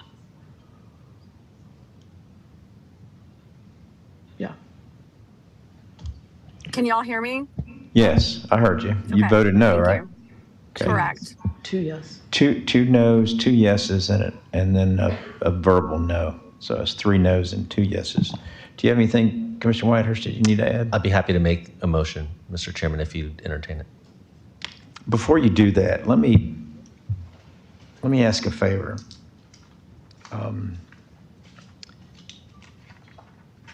I've got a lot of questions about the boundaries and the things that have been brought out. I would ask for a continuance. I would love to continue this to allow me to do some more research. I say that because the community's brought up a lot of interesting facts that I think could be credible, substantial evidence, but I really want the time to look at it. I'm sitting here spending valuable time trying to look up some of the questions that I have that I don't think we can answer today, and I would move to continue this to another time, and if you would allow me to do that. Keely, would that be, is that something we can do? So through the chair to the board, so you may continue it. You have opened your public hearing. You may continue your public hearing, but you would need to continue it to a time certain. Okay. And so you would have to move it to the meetings. You could move it to your September 1st meeting and still be within your 90-day window. Okay. Or your September 15th meeting. But Okay, you I'd have like move to it a continue time this certain. does that need to be in the form of a motion? Yes. Okay, I make a motion to continue this to September 1st. We have a second. Discussion. Yes, sir. And time. So it has to be a time. So it has to be a date and time. So. Yeah, September 1st at our 9 o'clock meeting. Mr. Chair, Mike Robertson, just want to make sure, so because this is being, if it's being continued, it sounded like there was some direction potential for staff to look at. We want to make sure that we understand exactly what direction is going to be given should this pass. Okay. For us to look at. Well, okay. Would you like to ask the question and just leave that on? So you go ahead with your boundary. Yeah, no, I've got a list of questions that I have, and one of the concerns that I have is I would really like to look at at the boundaries again. I'd like to take a harder look at the boundaries. I realize that there's work done in this, but there's still some questions that I have about what is allowed and what is not allowed. That little cutoff at the top, I think, is something that we need to consider, that we need to look at. And for me, for my edification, I would love the opportunity to sit down with you and your staff and to go back over this and make sure that I understand that the questions brought up from Commissioner Joseph don't have any kind of credible, substantial standing here for this thing. And I can't find the information I want in the time allowed. I'd love an opportunity to bring this back September 1st. So that's my. Okay, and the sliver again, Ms. Gustafson, I think that had mentioned there was a potential discrepancy, so we'll look at that. Yeah, thanks. Could yes. I add? Yes, you can. Okay, great. I would, because I think there are a number of questions regarding the boundaries in that. Could the county have a third-party company do that? I mean, I understand that, the survey has been done, but I would feel more comfortable if we had another third-party company do it. I assume that we could. There may be a cost associated with that we might have to bring something back. I don't know that county surveying staff has the resources to do that level of property, plus potentially getting permission from the applicant. But this is an application in with the county. I'm through the chair to Commissioner Taylor. So a third party to do what? Forestry. A forestry guy. And then also to verify the perimeter that is being looked at, because it's right there on the border. So we're getting really conflicting information at this time. My stupid mic doesn't work, but like they're so close to 50. I'd really like this surveyed. I'd like. So the chair has requested that the staff look at the boundaries. And the forestry guy, an independent forestry person. I'm convinced with the evidence that it is what it is. I mean, you can look on the map and see it's pine trees. So. No, but I wanted to see that it's been worked, that there's new plantings, that they have a road, they have logging equipment. Well, through the chair, that's what I want. Shown that. Through the chair, can we do this then one step at a time? Can we move forward on your motion to continue? And then after that, can we take the direction one at a time so we understand the consensus from the board as to what staff's going to do? Because you can't reopen everything. Staff is going to go back on the continuance and look at the items you give them direction to do. Right. And so if we could just move forward. So right now we have a motion to continue to September 1st at 9 a.m. or soon thereafter is available. We have a motion. I don't think we have a second on that. Second. Yeah, we got a second. Okay. Second from so we can get a vote on that. All right. Well, let's vote on a continuance then. Could we do the 15th? Is the first enough time? Could we do September 15th? I think the first is plenty of time. So we've got 3 votes. Would you like to vote? Yes, sorry, I'm a no. Okay, so we've got 1 no. Okay, it's 4-1. It's for continuance for the boundaries, for consideration of the boundaries. So now, since you have your public hearing open, if you could, the direction that you're requesting to go back on, because when you come back, you'll still have your public hearing, but it'll be limited as to what this direction is. What the scope is. It'll only be what we discussed. Correct. So as I understand, you want staff to relook at the boundary. Yeah. Yeah, I really want to look at that northern parcel. I think it was 6646. I want to look at that and make sure that we're meeting the statute with that specific parcel was my concern, but we can certainly, here, let me try that again. Nope. Sorry, Tom, she can't talk. The Community Planning Act, I'd like to know more about that. I'd like to know about an independent forestry guy, and if I can't, I thought you asked me. I did not. So this would have to be consensus of the board on what direction you're giving staff. I'm sorry. And so if the boundary, is that consensus of the board to come back and look at the boundary? Yes. Boundary, yes. Okay. Yeah. Okay. Can I say forestry now? Independent forestry person? Or I'd like to be able to walk on the property and look at it. Well, she can go walk, right? I see there's equipment and they're planting plants and there's trees, like an actual. Make sure you wear your orange vest. Yeah, independent forestry guy.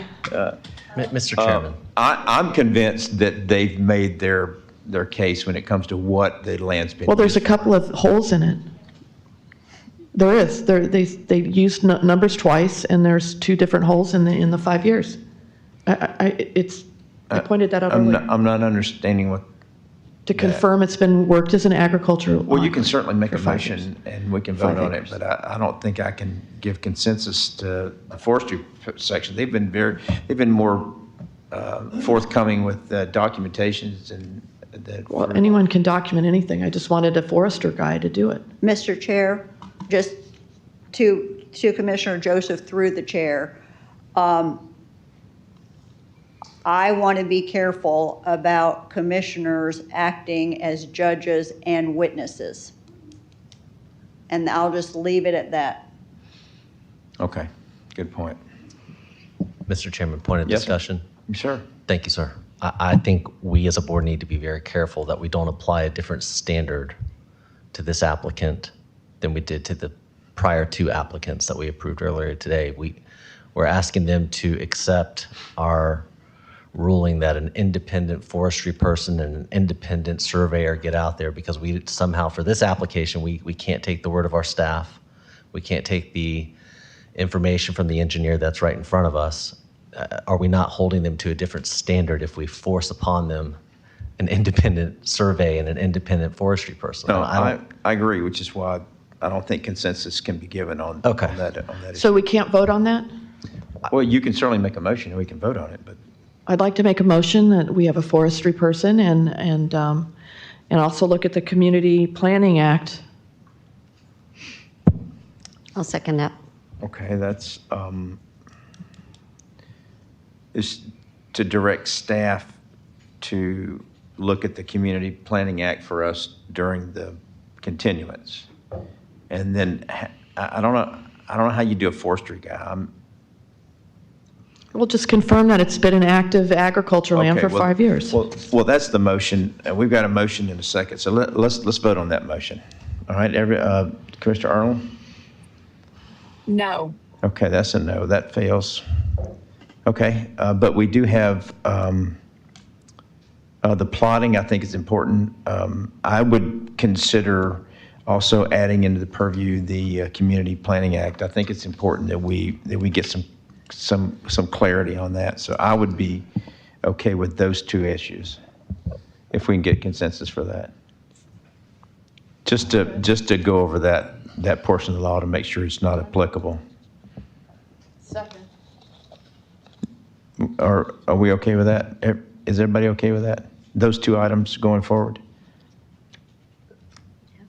No, I mean, I've heard enough on the community. I've heard enough on the Community Planning Act. I understand it. I've absorbed the information. I'm solid on the Community Planning Act and as it relates to HB or SB 686. So we don't have consensus on that. Happy to vote. I would Through the agree chair, with so I'll just remind you that this is the ag enclave definition under 163, 362, and 364. So. Okay. All right. So I concur. I think in an attempt to yeah, sure. If you quit turning that off. Yeah, the difference between the other 2 pieces and this one is those other 2 pieces are on a highway. This is a landlocked piece of property that's going to funnel out without a road that connects to the major Nocatee to JTB. It's going to funnel all the way and collapse Ponte Vedra Beach, regardless of what we have done or haven't done and what the community wants. And I still think we should look at the Community Planning Act because the infrastructure is going to collapse the area, not like the other 2 properties that have transportation already on the area. That's what I would like to say. Okay. Okay, we have direction. We have clear So, yes. direction. We're ready to go. Through the chair, so as I understand, we have a continuance till September 1st, and then we've given direction to staff to look at the boundary on the northern parcel. Right. So if I may, Mr. Chair, we'll do our best to, I don't think there's time to do a full survey or anything like that, but what we will do got is GIS, look at, right? double check. We did have GIS already run these boundaries, but we'll have them double check and make sure, and just make sure that it does, that it is accurate, rather. Thank you. Yes. Anything else?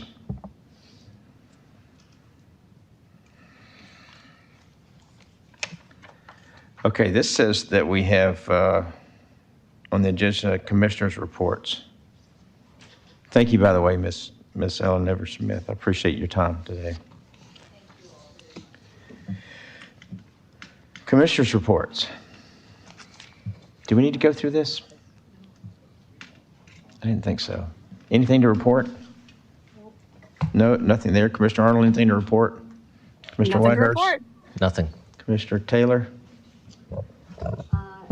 No, I just want to thank everyone that did show up today and all the emails that were sent in. We definitely heard you loud and clear. I do understand that we are on, in uncharted territory.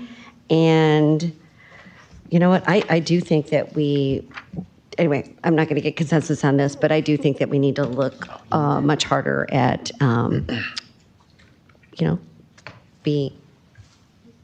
going to court over these projects. No other county in our state is being affected by SB 686 the way St. Johns County is. That was very evident from day one. And I don't care that it's unprecedented in that, but we do need to take a stand. I am tired of the residents in this county coming dead last for everything, and we need to take a stance. And yeah. Yeah, you can Thank clap you. now. Thank you. But just know that I do support going forward as far as legally. I do think that we have a number of things that we can fight back against. There's way too much at stake for our county, and it's not okay. Thank you. Okay, thank you. I have nothing to report. Ms. Andrews? No report today. Thank you, Ms. Chair. Okay, Ms. Keeley? No report. We're adjourned.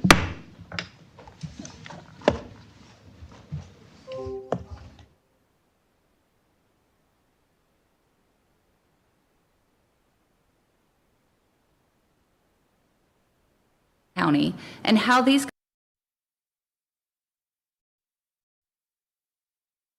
today